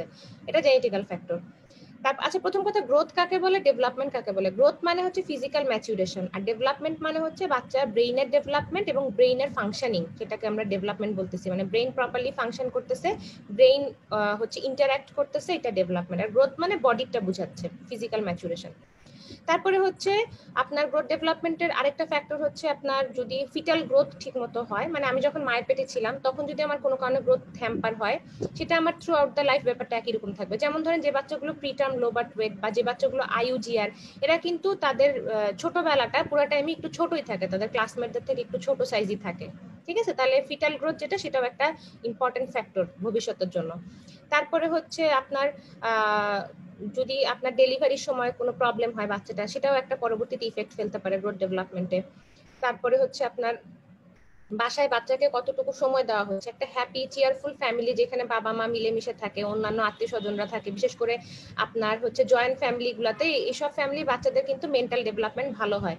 হ্যাঁ, আর যেসব ব্রোকেন ফ্যামিলি আছে অথবা সিঙ্গেল প্যারেন্ট, লাইক শুধু মা বাচ্চা পালতেছে, অথবা নিউক্লিয়ার ফ্যামিলি শুধু বাবা মা আছে আর বাচ্চা আছে আর কেউ নাই বাসায়, এগুলো ফ্যামিলিতে কিন্তু গ্রোথ ডেভেলপমেন্ট একটু হলেও হ্যাম্পার হয়। কারণ বাচ্চাগুলোকে বেশি হচ্ছে টাইম দেওয়া হয় না। বাচ্চাকে টাইম দেওয়া, বাচ্চার সাথে কথা বলা, ইন্টারাক্ট করা, এটা কিন্তু খুব ইম্পর্টেন্ট। বাচ্চার প্রথম 3 বছর বয়স পর্যন্ত নিউরন যদিও জন্মের সময় যে কয়টা থাকে, থ্রু আউট দ্য লাইফ ওই কয়টাই থাকবে, কারণ নিউরনের তো কোনো মাইটোসিস হবে না, বাট নিউরনের যে কানেকশনগুলো আছে, সিনাপসগুলো কিন্তু অনেক গ্রো করে, 3 বছর বয়স পর্যন্ত গ্রো করে। এই টাইমটাকে বলা হয় আর্লি চাইল্ডহুড পিরিয়ড। এই টাইমে আপনি বাচ্চাকে যত সাথে নিয়ে ঘুরবেন, বাচ্চাকে যত জিনিস দেখাবেন, যত কিছু শিখাবেন, যত কথা বলবেন, তার কিন্তু সিনাপসগুলো তত বেশি একটার সাথে আরেকটা কানেকশন বাড়বে এবং বাচ্চার কিন্তু তত বেশি ব্রেন ডেভেলপমেন্ট ভালো হবে। আমরা করি কি, ছোট বাচ্চাদেরকে ঘুরতে নিয়ে যাই না, ভাবি যে বাইরে নিয়ে গেলে অসুখ হবে, এটা আমাদের ভুল একটা কনসেপশন। আমাদের উচিত বাচ্চা কাচ্চাকে সবসময় সাথে করে সবখানে নিয়ে যাওয়া, ঘুরানো, বাইরে নিয়ে গিয়ে দেখানো, ওরা যত দেখবে তত শিখবে। 3 বছরের মধ্যে এটা করতে বলছে। তারপরে হচ্ছে নিউট্রিশন একটা ফ্যাক্টর, এটা তো বলার অপেক্ষা রাখে না। তারপরে হচ্ছে হেলথ কেয়ার সার্ভিস অ্যাপ্রোপ্রিয়েটলি বাচ্চাকে দেওয়া হলো কিনা, হ্যাঁ, যেমন বাচ্চাকে ঠিকমতো টিকা দেওয়া হলো কিনা, টিকা না দিলে তার কিছু ইনফেক্টিভ ডিজিজ হবে, সেখান থেকে তখন দেখা যাবে তার গ্রোথ ডেভেলপমেন্ট হ্যাম্পার হচ্ছে। সাথে কোনো ইলনেস আছে কিনা, কনজেনিটাল হার্ট ডিজিজ আছে কিনা, কিডনি ডিজিজ আছে কিনা, এগুলো থাকলেও গ্রোথ ডেভেলপমেন্ট হ্যাম্পার হয়। আর বিভিন্ন হরমোন, যেমন আমরা সবচেয়ে ইম্পর্টেন্ট হচ্ছে এখানে গ্রোথ হরমোন, থাইরয়েড হরমোন। যে বাচ্চাগুলোর কনজেনিটাল হাইপোথাইরয়েডিজম থাকে, এদের কিন্তু ডেভেলপমেন্টাল ডিলে থাকে। ঠিক আছে, আর হচ্ছে আপনার ডেভেলপমেন্টাল আর গ্রোথ হরমোন ডেফিসিয়েন্সি থাকলে তো ডোয়ার্ফিজমই হয়। সো এই জিনিসগুলো হচ্ছে আমাদের factors influencing growth and development. এটা হচ্ছে আপনাদের রিটেনের কোশ্চেন, এটা পড়বেন। তারপরে গ্রোথ ফেজ, যে 4টা গ্রোথ ফেজ আছে, এগুলো একটু দেখতে পারেন, বাট এটা ওইভাবে করে দিবে না পরীক্ষায়। আপনাদের রিটেনে যখন পেডিয়াট্রিক্সের কোশ্চেন হবে, তার মধ্যে আপনাদেরকে পেডিয়াট্রিক্সে আমরা 5টা ভাগে ক্লাস ভাগ করছি। হ্যাঁ, এই 5টা ভাগের মধ্যে আপনাদের কোশ্চেন কিন্তু এই যতগুলা পড়া আছে বাকিগুলো তো ডিজিজ রিলেটেড। আজকের পড়াগুলো হচ্ছে একটু মানে ডিজিজ রিলেটেড না, আজকেরগুলো হচ্ছে একটু বেসিক পড়া পেডিয়াট্রিক্সের। তো এগুলো আপনাদের জন্য একটু কঠিন, বাকিগুলো পড়তে আপনাদের এত কঠিন লাগবে না, ডিজিজ তো আপনারা জানেন আগে থেকেই। আচ্ছা, গ্রোথের যে ফেজ গুলো আছে এই ফেজ গুলো আসবে না, তারপর আমি একটু বলে যাই। সেটা হচ্ছে গ্রোথ ফেজ 4টা আছে, ফিটাল ফেজ, তারপর ইনফ্যান্টাইল ফেজ, চাইল্ডহুড, আর হচ্ছে পিউবার্টাল ফেজ। তার মধ্যে সবচেয়ে ফাস্টেস্ট ফেজ হচ্ছে আপনার যেটা আপনার ফিটাল ফেজটা হচ্ছে সবচেয়ে বেশি গ্রোথ হয় ওই টাইমটাতে বাচ্চাদের। আর ফাস্টেস্ট কি এটা ছিল? আচ্ছা, হ্যাঁ, সবচেয়ে ফাস্টেস্ট ফিটাল ফেজই, আর সবচেয়ে বেশি অ্যামাউন্ট অফ গ্রোথ হয় হচ্ছে অ্যাকচুয়ালি চাইল্ডহুড ফেজে। এটা দরকার নাই আপনাদের, এটা একটু রিডিং খালি দিয়ে রাখবেন এই বক্সটা, আর কিছু লাগবে না। তারপরে আসেন অ্যানথ্রোপোমেট্রি। অ্যানথ্রোপোমেট্রির মিজার গুলা খালি একটু জানবেন যে কি কি আমাদের অ্যানথ্রোপোমেট্রি করার জন্য আমরা কি কি মাপি বাচ্চাদের। হাইট মাপি, ওয়েট মাপি, তারপরে মিড আপার আর্ম সার্কামফারেন্স মাপি, ওএফসি মাপি, তারপরে হচ্ছে বিএমআই মাপি, আর স্কিন ফোল্ড থিকনেস মাপি। হ্যাঁ, এখন মিড আপার আর্ম সার্কামফারেন্সটা একটু আমাদেরকে জানতে হবে, এটা আমি আসতেছি। বাচ্চাটাকে যখন আমরা দাঁড়া করায় মাপবো সেটাকে আমরা হাইট বলবো, আর যখন শুয়ায় মাপবো সেটাকে আমরা লেন্থ বলবো। তো বিভিন্ন এই যে কোনটা দিয়ে কি মাপে, যেমন এই যে কাঠের এটার নাম ইনফ্যান্টোমিটার, এটাতে আমরা বাচ্চাকে 2 বছর বয়স পর্যন্ত হাইট মাপতে পারি। যখন এখানে মাপি ওটাকে বেসিক্যালি আমরা লেন্থ বলি, ঠিক আছে। তারপরে হচ্ছে ওই বাচ্চা যখন ভালো মতো দাঁড়াইতে পারবে তখন আমরা স্টাডিওমিটারে মাপবো, এই যে কাঠের যেটা দাঁড়ায়, এই যে এই জিনিসটা, এটা হচ্ছে স্টাডিওমিটার। তারপরে হচ্ছে আমাদের বাচ্চা ওজন মাপার জন্য এই বাচ্চাটা যেখানে দাঁড়ায় আছে এটাকে বলা হয় বাথরুম স্কেল। এটার নাম হচ্ছে বিম ব্যালেন্স, যেটাতে নিওনেটদের ওজন মাপা হয়। আর এটা হচ্ছে হ্যাঙ্গিং স্কেল, এটা আমরা একটু উপজেলা হেলথ কমপ্লেক্স গুলাতে বা গভর্নমেন্ট মেডিকেল গুলাতে পাবো, অন্য কোথাও পাবো না। তো এগুলো একটু রিডিং দিবেন, এগুলো আপনাদের রিটেনের জন্য আসবে না, জাস্ট জেনে রাখা। তারপরে হচ্ছে আরেকটা জিনিস যেটা বলতে চাইছিলাম সেটা হচ্ছে আপনাদের তো পেডিয়াট্রিক্স এর লং কেসও আসে পরীক্ষায়, তাই না? আপনাদের তো পেডিয়াট্রিক্স এর কেসও আসে, লং কেস ফাইনাল প্রফে। পেডিয়াট্রিক্স এ যদি হচ্ছে লং কেস থাকে তখন স্যাররা একটু এই গ্রোথ এন্ড ডেভেলপমেন্ট থেকে কিছু কোয়েশ্চেন করতে পারে আর কি। তারপরে আসেন এই যে হচ্ছে যেটা বলতে চাইছিলাম মিড আপার আর্ম সার্কামফারেন্স। মিড আপার আর্ম সার্কামফারেন্সের মধ্যে আপনার এই যে শাকির স্টেপ যে জিনিসটা, এটা দিয়ে আমরা হচ্ছে মিড আপার আর্ম সার্কামফারেন্স মাপি। কিভাবে মাপি এটা একটু জেনে রাখেন, কারণ এটা পরে যখন আপনারা স্যাম পড়বেন স্যামের মধ্যে এটা জানতে হবে।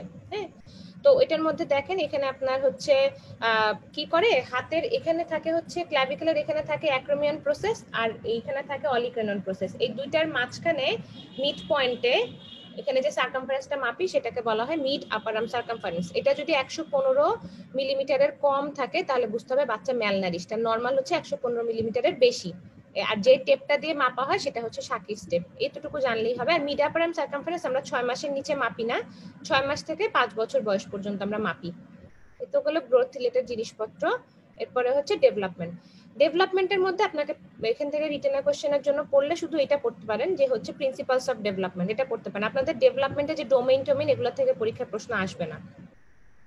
প্রিন্সিপালস অফ ডেভেলপমেন্ট আমরা একটু জানি। হ্যাঁ, এখন প্রিন্সিপালস অফ ডেভেলপমেন্ট বলতে বোঝাচ্ছে যে বাচ্চাদের যখন ডেভেলপমেন্ট হবে সেটা কতগুলো রুলস ফলো করবে, সেটাকে প্রিন্সিপালস অফ ডেভেলপমেন্ট বলা হয়। তাহলে রুলসগুলো আমরা দেখি। ডেভেলপমেন্ট যখন শুরু হয় সেটা একটা কন্টিনিউয়াস প্রসেস। কন্টিনিউয়াস প্রসেস বলতে শুরু হইলে সেটা চলতেই থাকবে, একটা নির্দিষ্ট সিকোয়েন্সে নির্দিষ্টভাবে এটা চলতেই থাকবে, এটা হচ্ছে কন্টিনিউয়াস একটা প্রসেস। এটা ডিরেকশনটা হচ্ছে কেফালোকডাল। এটা বোঝা সহজ উপায় হচ্ছে উপর থেকে নিচের দিকে ডেভেলপমেন্ট হয়। একটা ছোট বাচ্চা আপনারা খেয়াল করবেন যে হচ্ছে প্রথমে ঘাড় শক্ত হয়, তারপরে মানে বাচ্চা ঘাড় প্রথমে সোজা করতে পারে, তারপরে বাচ্চা হচ্ছে বসতে পারে, তারপরে হচ্ছে বাচ্চা দাঁড়াইতে পারে। তাহলে উপর থেকে ডেভেলপমেন্টাল প্রসেসটা নিচের দিকে নামতেছে, এটা এই জন্য বলা হয় কেফালো কডাল ডিরেকশন। তারপরে প্রত্যেকটা বাচ্চারই কিন্তু প্রথমে ঘাড় শক্ত হয়, তারপরে বসতে পারে, তারপরে হাঁটতে পারে। কিন্তু কোনো বাচ্চার ঘাড় আপনার 2.5 মাসেই শক্ত হয়ে যাবে, কোনো বাচ্চার ঘাড় আপনার মানে নেক কন্ট্রোল আসবে হচ্ছে 3 মাসে, কোনো বাচ্চার নেক কন্ট্রোল 3.5 মাসে আসবে। তাহলে ডেভেলপমেন্টাল যে সিকোয়েন্স সেই সিকোয়েন্সটা সব বাচ্চার সমান, কিন্তু ডেভেলপমেন্টাল এই যেটা হচ্ছে রেটটা ডিফারেন্ট। মানে তার হচ্ছে হয়তো মানে সিকোয়েন্স সবারই সমান, সবাই আগেই নেক কন্ট্রোল আসবে পরে বসবে, বাট যেটা বললাম টাইমিংটা ডিফারেন্ট হবে।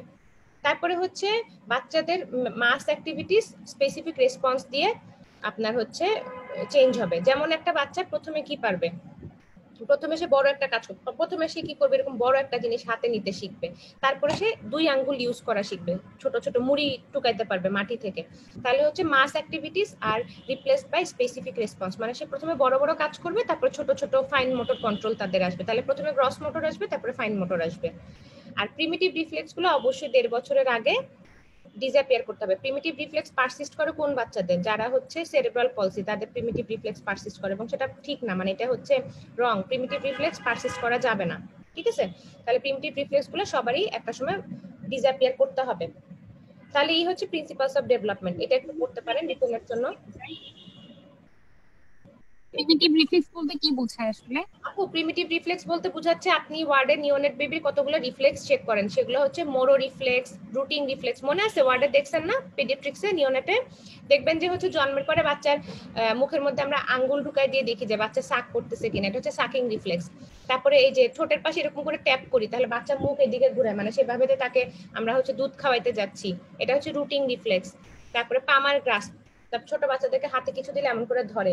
তারপরে পায়ের নিচে পায়ের যে আঙ্গুলগুলো আছে ওই ভাঁজের মধ্যে কিছু দিলে পা দিয়েও এমন করে ধরে, এটা হচ্ছে প্ল্যান্টার গ্রাস্প। এগুলো হচ্ছে প্রিমিটিভ রিফ্লেক্স, কিন্তু এগুলো নিওনেটেড থাকে, এগুলা মোটামুটি 5-6 মাসের পরে প্রিমিটিভ রিফ্লেক্স গুলো সব বাচ্চারই চলে যায়, কারণ ওর পামার গ্রাস্প থাকবে হচ্ছে আপনার প্রিমিটিভ রিফ্লেক্স হিসেবে, কিন্তু একটা পর্যায়ে গিয়ে তো সে বড় বড় জিনিস হাতে নিয়ে বল নিয়ে ছুটতে পারবে, খেলতে পারবে। তাহলে এই যে প্রিমিটিভ রিফ্লেক্স গুলো ছিল সেগুলো আপনার ভলান্টারি মোটর কন্ট্রোল দিয়ে রিপ্লেস হয়ে যাচ্ছে, এটা বোঝাচ্ছে আর কি। আমি জানি আপনাদের জন্য এটা একটু কঠিন, বাট জেনে রাখেন আর একটু ভালো করে পড়লে বুঝতে পারবেন। এরপরে এই চ্যাপ্টারের মধ্যে আসছে হচ্ছে মাইলস্টোন অফ ডেভেলপমেন্ট, যেগুলো আপনাদের অ্যাকচুয়ালি রিটেনের জন্য দরকার নাই, এগুলো বললে আপনাদের অনেক কঠিন লাগবে, সেজন্য আমি বললাম না যে বাচ্চারা কোন বয়সে কি কি পারে না পারে, এটা লাগবে আপনারা যখন এফসিপিএস এমডি পরীক্ষা দিবেন, ভর্তি পরীক্ষা, তখন লাগবে, এখন দরকার নেই। হ্যাঁ, আমরা এখন ভ্যাকসিনেশনে চলে যাই। আপু একটা কথা, সেটা হচ্ছে কারোর যে কোনো বাচ্চার যদি দাঁত উঠতে দেরি হয়, মানে যদি 9 মাসের মধ্যেও না উঠে, তখন কি বলা যায় যে তার গ্রোথে কোনো রকম ইমপ্যাক্ট হচ্ছে? না, ডেভেলপমেন্টাল ডিলে বলা যাচ্ছে না। তাহলে আপনাদেরকে একটা জিনিস দেখাই দিই ডেভেলপমেন্ট চ্যাপ্টারের সাথে, আরেকটা জিনিস দেখাই দিই। এটা হচ্ছে 307 নাম্বার পেজ। হ্যাঁ, আপনাদের এই 5th এডিশনের বইয়ে 307 নাম্বার পেজ বের করেন। এটা এমনিতে আপনাদের জানার জন্য বলে দিই, খালি তো আসলে পড়ার জন্য সবকিছু না, তাই না? আমরা একটু অন্য জিনিসও জানি। এই যে এই চ্যাপ্টারে যান, এখানে হচ্ছে ডেভেলপমেন্টাল ডিলের চ্যাপ্টারটাতে যান, আপনাদের বইয়ে 307 নাম্বার পেজ। এটা একটু দেখাই দিই আপনাদেরকে। 307, ও আচ্ছা, যে এই চ্যাপ্টারের শুরুতেই আছে ডেভেলপমেন্টাল ডিলে। এটা দেখেন, আপনার যে কোশ্চেনটা, এটার অ্যানসারটা এখানে দেয়া আছে। এই যে দেখেন, when to suspect developmental delay, দেখছেন? ডেভেলপমেন্টাল ডিলে হচ্ছে আপনার কখন সাসপেক্ট করব, বাচ্চার সোশ্যাল স্মাইল দেওয়ার কথা হচ্ছে 1.5 মাস বয়সে বা 6 সপ্তাহ বয়সে সে মাকে দেখে হাসার কথা, কিন্তু আমরা অপেক্ষা করব 6 সপ্তাহে না হাসলেই আমরা বলবো না যে ওর ডিলে আছে, আমরা দেখবো 3 মাস বয়স পর্যন্ত সে মাকে চিনে কিনা, না চিনলে তখন হচ্ছে তার ডেভেলপমেন্টাল ডিলে। ঘাড় শক্ত হওয়ার কথা 3 মাসের মধ্যে, আমরা 5 মাস পর্যন্ত অপেক্ষা করব, না শক্ত হলে বলবো আমরা ডিলে। তারপরে হচ্ছে বাচ্চার পিছনে পিঠের নিচে বালিশ দিয়ে আমরা বসাই দিই, ওটা বসার কথা 6 মাসে, আমরা 1 বছরেও যদি বাচ্চা বসতে না পারে তখন আমরা ডিলে বলবো। সাপোর্ট, মনে করেন টেবিল টুল এগুলো ধরে দাঁড়ানোর কথা বাচ্চার হচ্ছে 9 মাস বা 10 মাসে, আমরা 1.5 বছর পর্যন্ত অপেক্ষা করব, না হইলে বলবো ডিলে। হাঁটার কথা আপনার হচ্ছে 12 থেকে 15 মাসে, 20 মাসেও না হাঁটলে আমরা ডিলে বলবো। আপু আপনি আপনার কোশ্চেনের উত্তর পাইছেন? জি আপু, পেয়েছি। হ্যাঁ হ্যাঁ আপু, আপনি তাহলে আপনি এই চ্যাপ্টারটা একটু দেখে নিয়েন। হ্যাঁ, এগুলো আপনাদের রিটেনের মধ্যে ভাবে করে আসবে না, কিন্তু হচ্ছে আপনি তারপরও এটা আপনাদেরকে পরে হয়তো বা যেখানে এই চ্যাপ্টারটা যারা হাইপোথাইরয়েডিজম পড়াবে টিচার, তারা আপনাদেরকে এটা দেখাই দিবে। তো আপনি যখন এই গ্রোথ ডেভেলপমেন্ট পড়তেছেন, আপনি নিজের ইন্টারেস্টে এই চ্যাপ্টারটা একটু দেখে নিয়েন। আর আমি বলে দিই, এই চ্যাপ্টার থেকে রিটেন আসলে এই যে এই বক্সটা আসতে পারে, যে হচ্ছে ডেভেলপমেন্টাল ডিলে নিয়ে একটা বাচ্চা প্রেজেন্ট করলে কি কি ডিজিজ আমরা চিন্তা করব, এই বক্সটা একটু দেখে নিয়েন আপনারা। ঠিক আছে, আমরা এখন আবার আগের পড়ায় চলে যাই।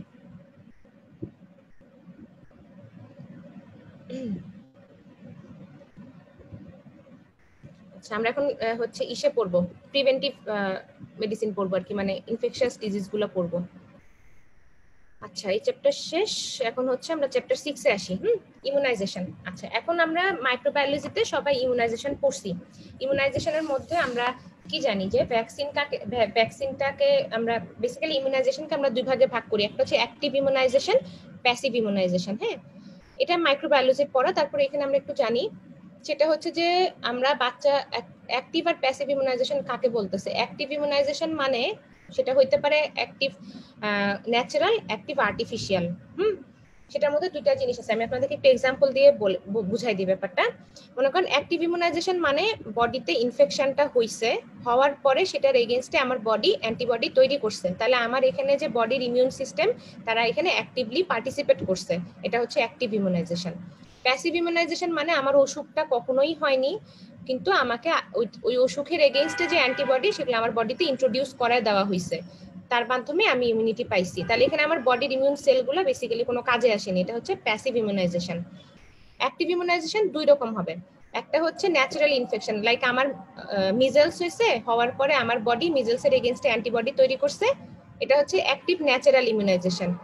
আর আরেকটা হচ্ছে আমাকে ভ্যাকসিন দেওয়া হয়েছে, মিজেলসের ভ্যাকসিনে কি থাকে, মিজেলসের কম্পোনেন্টই থাকে যেটার এগেইনস্টে বডি অ্যান্টিবডি তৈরি করতেছে, ওটা হচ্ছে আপনার অ্যাক্টিভ আর্টিফিশিয়াল ইমিউনাইজেশন। এখন আসেন প্যাসিভে।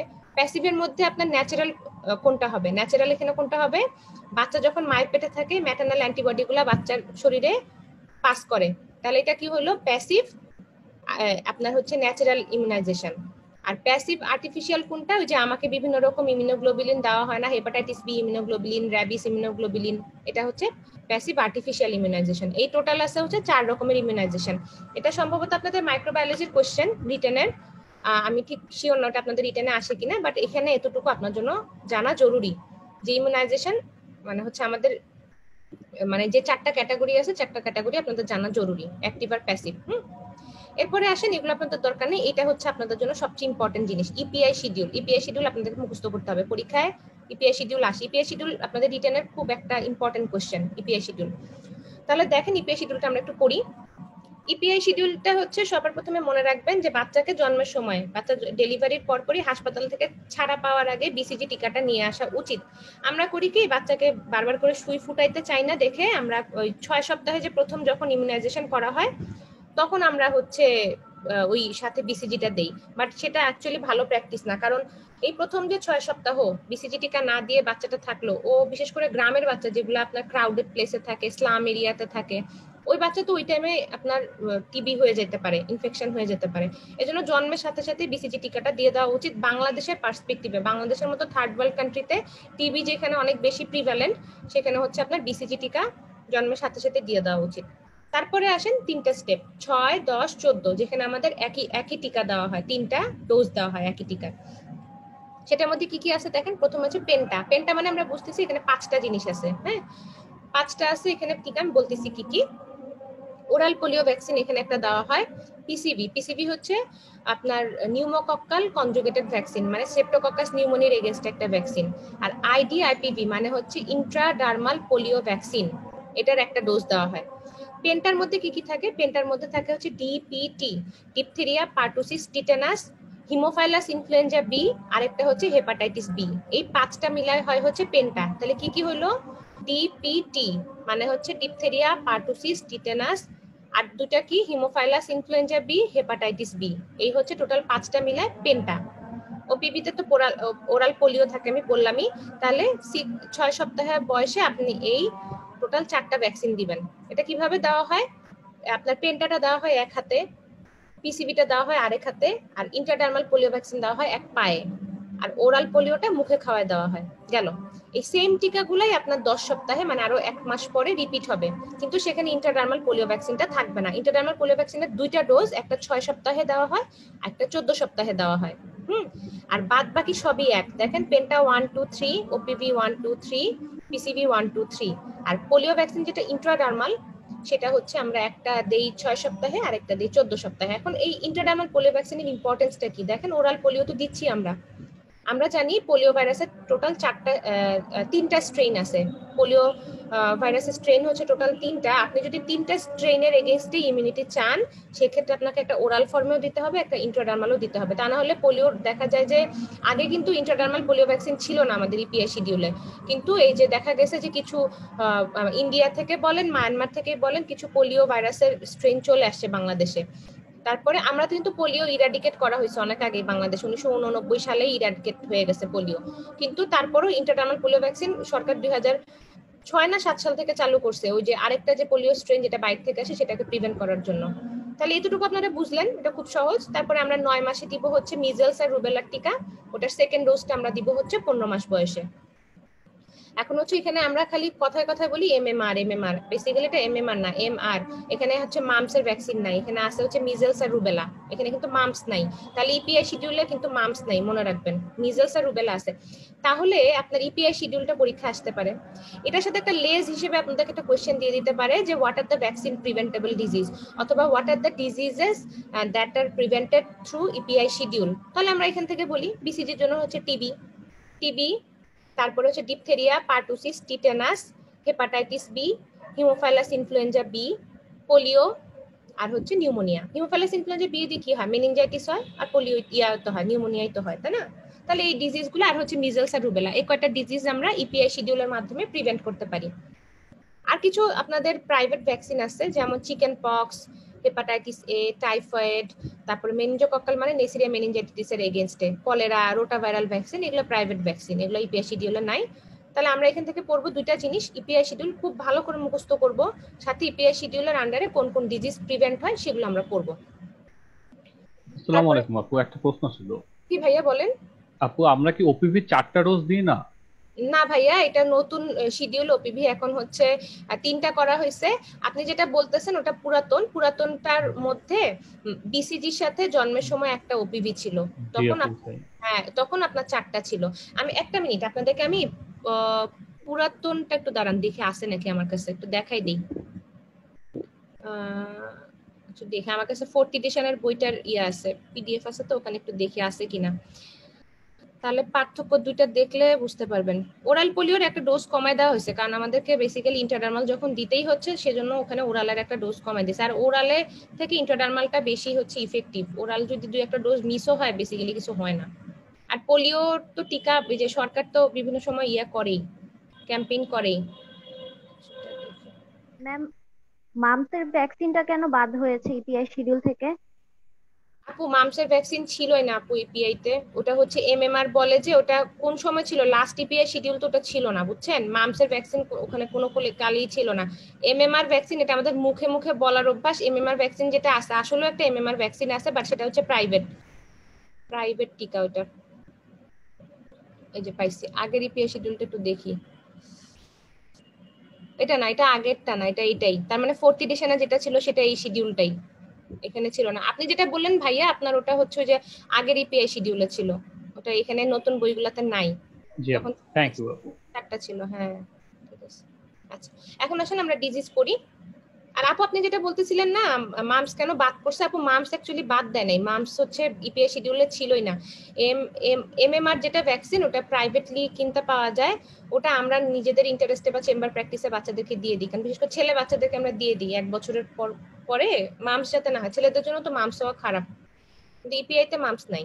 আচ্ছা, এখন আসেন ভ্যাকসিন প্রিভেন্টেবল ডিজিজ গুলোর মধ্যে আপনাদের রিটেনের জন্য ইম্পর্টেন্ট হচ্ছে টিউবারকুলোসিস, ঠিক আছে?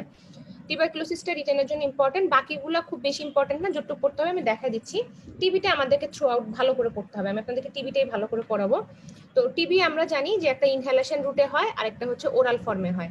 যদি ইনহেলেশন রুটে টিবি হয়, সেটার অর্গানিজম হবে হচ্ছে মাইকোব্যাকটেরিয়াম টিউবারকুলোসিস। আর যদি আপনি আনপাস্টুরাইজড মিল্ক খান, হ্যাঁ, আপনার যদি ইনজেকশন রুটে হয়, সেটা হবে হচ্ছে মাইকোব্যাকটেরিয়াম বোভিস। তাহলে আমাদের দুইটা রুটে টিবি হইতে পারে, খাওয়ার মাধ্যমে আর নিঃশ্বাস নেওয়ার মাধ্যমে। আর হচ্ছে মাইক্রোবায়োলজি বই থেকে মাইক্রোব্যাকটেরিয়াম টিউবারকুলোসিস অর্গানিজমটার ক্যারেক্টারিস্টিক্স ভালো করে পড়ে নেবেন, এটা কি ধরনের organism, acid fast bacilli, morphology, এগুলো পড়ে নেবেন। এখন আসেন ট্রান্সমিশন, ওই যে বললাম খাওয়ার মাধ্যমে অথবা ইনহেলেশনের মাধ্যমে হতে পারে। কোন বাচ্চাগুলোর বেশি হবে আপনার টিবি? অবশ্যই আপনার ম্যালনারিশ বাচ্চাদের বেশি হবে। ইমিউনোডেফিসিয়েন্ট বাচ্চা, যাদের মনে করেন এইচআইভি আছে, যে বাচ্চাগুলোকে কোনো ডিজিজের কারণে স্টেরয়েড দেওয়া লাগে, long term steroid, like nephrotic syndrome অনেকদিন স্টেরয়েড পায়, সেই বাচ্চাটার হইতে পারে। যে বাচ্চাটার ক্যান্সার আছে, তাকে আমরা অ্যান্টিনিওপ্লাস্টিক ড্রাগ দিচ্ছি, সে হচ্ছে ইমিউনো কম্প্রোমাইজ বাচ্চা, তার হইতে পারে। তারপরে বিশেষ করে স্লাম, বস্তি, গ্রামের বাচ্চাদের হয় না কিন্তু টিবি, হয় বস্তির বাচ্চাদের, ঠিক আছে, যেখানে ওভার ক্রাউডিং, লো সোশিওইকোনমিক স্ট্যাটাস এবং পোর ভেন্টিলেশন, ক্রস ভেন্টিলেশন নাই, এইসব জায়গায় টিবি বাচ্চাদের বেশি হয়। আর ডায়াবেটিস হইলে বাচ্চারা যেহেতু ইমিউনো কম্প্রোমাইজ থাকে, তাদেরও হইতে পারে। তাহলে এগুলো হচ্ছে টিবি রিস্ক ফ্যাক্টর। এখন আসেন প্যাথোজেনেসিসটা কি? এটা তো রেসপিরেটরি ড্রপলেটের মাধ্যমে ছড়ায়। তো সে হচ্ছে ড্রপলেটটা ইনহেল করলো, ইনহেল করার পরে সেটা চলে যাবে হচ্ছে টার্মিনাল ব্রঙ্কিউলে, ব্রঙ্কিউলে যাওয়ার পরে সেখানে থেকে ওরা হচ্ছে আস্তে আস্তে লাং যে টিস্যু আছে, লাংয়ের যে প্যারেনকাইমা আছে, প্যারেনকাইমাতে গিয়ে ওটা আটকায় প্যারেনকাইমাতে ইনফ্লামেশন করবে। তো লোকাল যেই জায়গায় গিয়ে যেই প্যারেনকাইমাটাতে ইনফ্লামেশন করলো ওই জায়গাটার নাম হচ্ছে, এটা হলো তাহলে তার প্রাইমারি ইনফেকশনের সাইট। যদি হচ্ছে আমার ইনহেলেশন রুটে হয় তাহলে সে প্রথম ইনফ্লামেশনটা করবে লাং টিস্যুতে, লাং প্যারেনকাইমাতে, এটা হচ্ছে প্রাইমারি ইনফেকশনের সাইট, এটাকে বলা হয় গনস ফোকাস। ফোকাস মানে একটা জায়গা, তাই না, লোকেশন, তাহলে এটা হচ্ছে গনস ফোকাস। আর যদি এমন হয় যে সে হচ্ছে খাওয়ার মাধ্যমে তার টিবি হয়েছে ববিস দিয়ে, তাহলে তার ইনফ্লামেশনটা কোথায় হবে, গাট প্যারেনকাইমাতে, তাই না, গাট টিস্যুতে হবে, তাহলে তখন গনস ফোকাসটা হবে হচ্ছে আমাদের গাটে, ইন্টেস্টাইনাল টিস্যুতে হবে, সেটা হচ্ছে গাটে।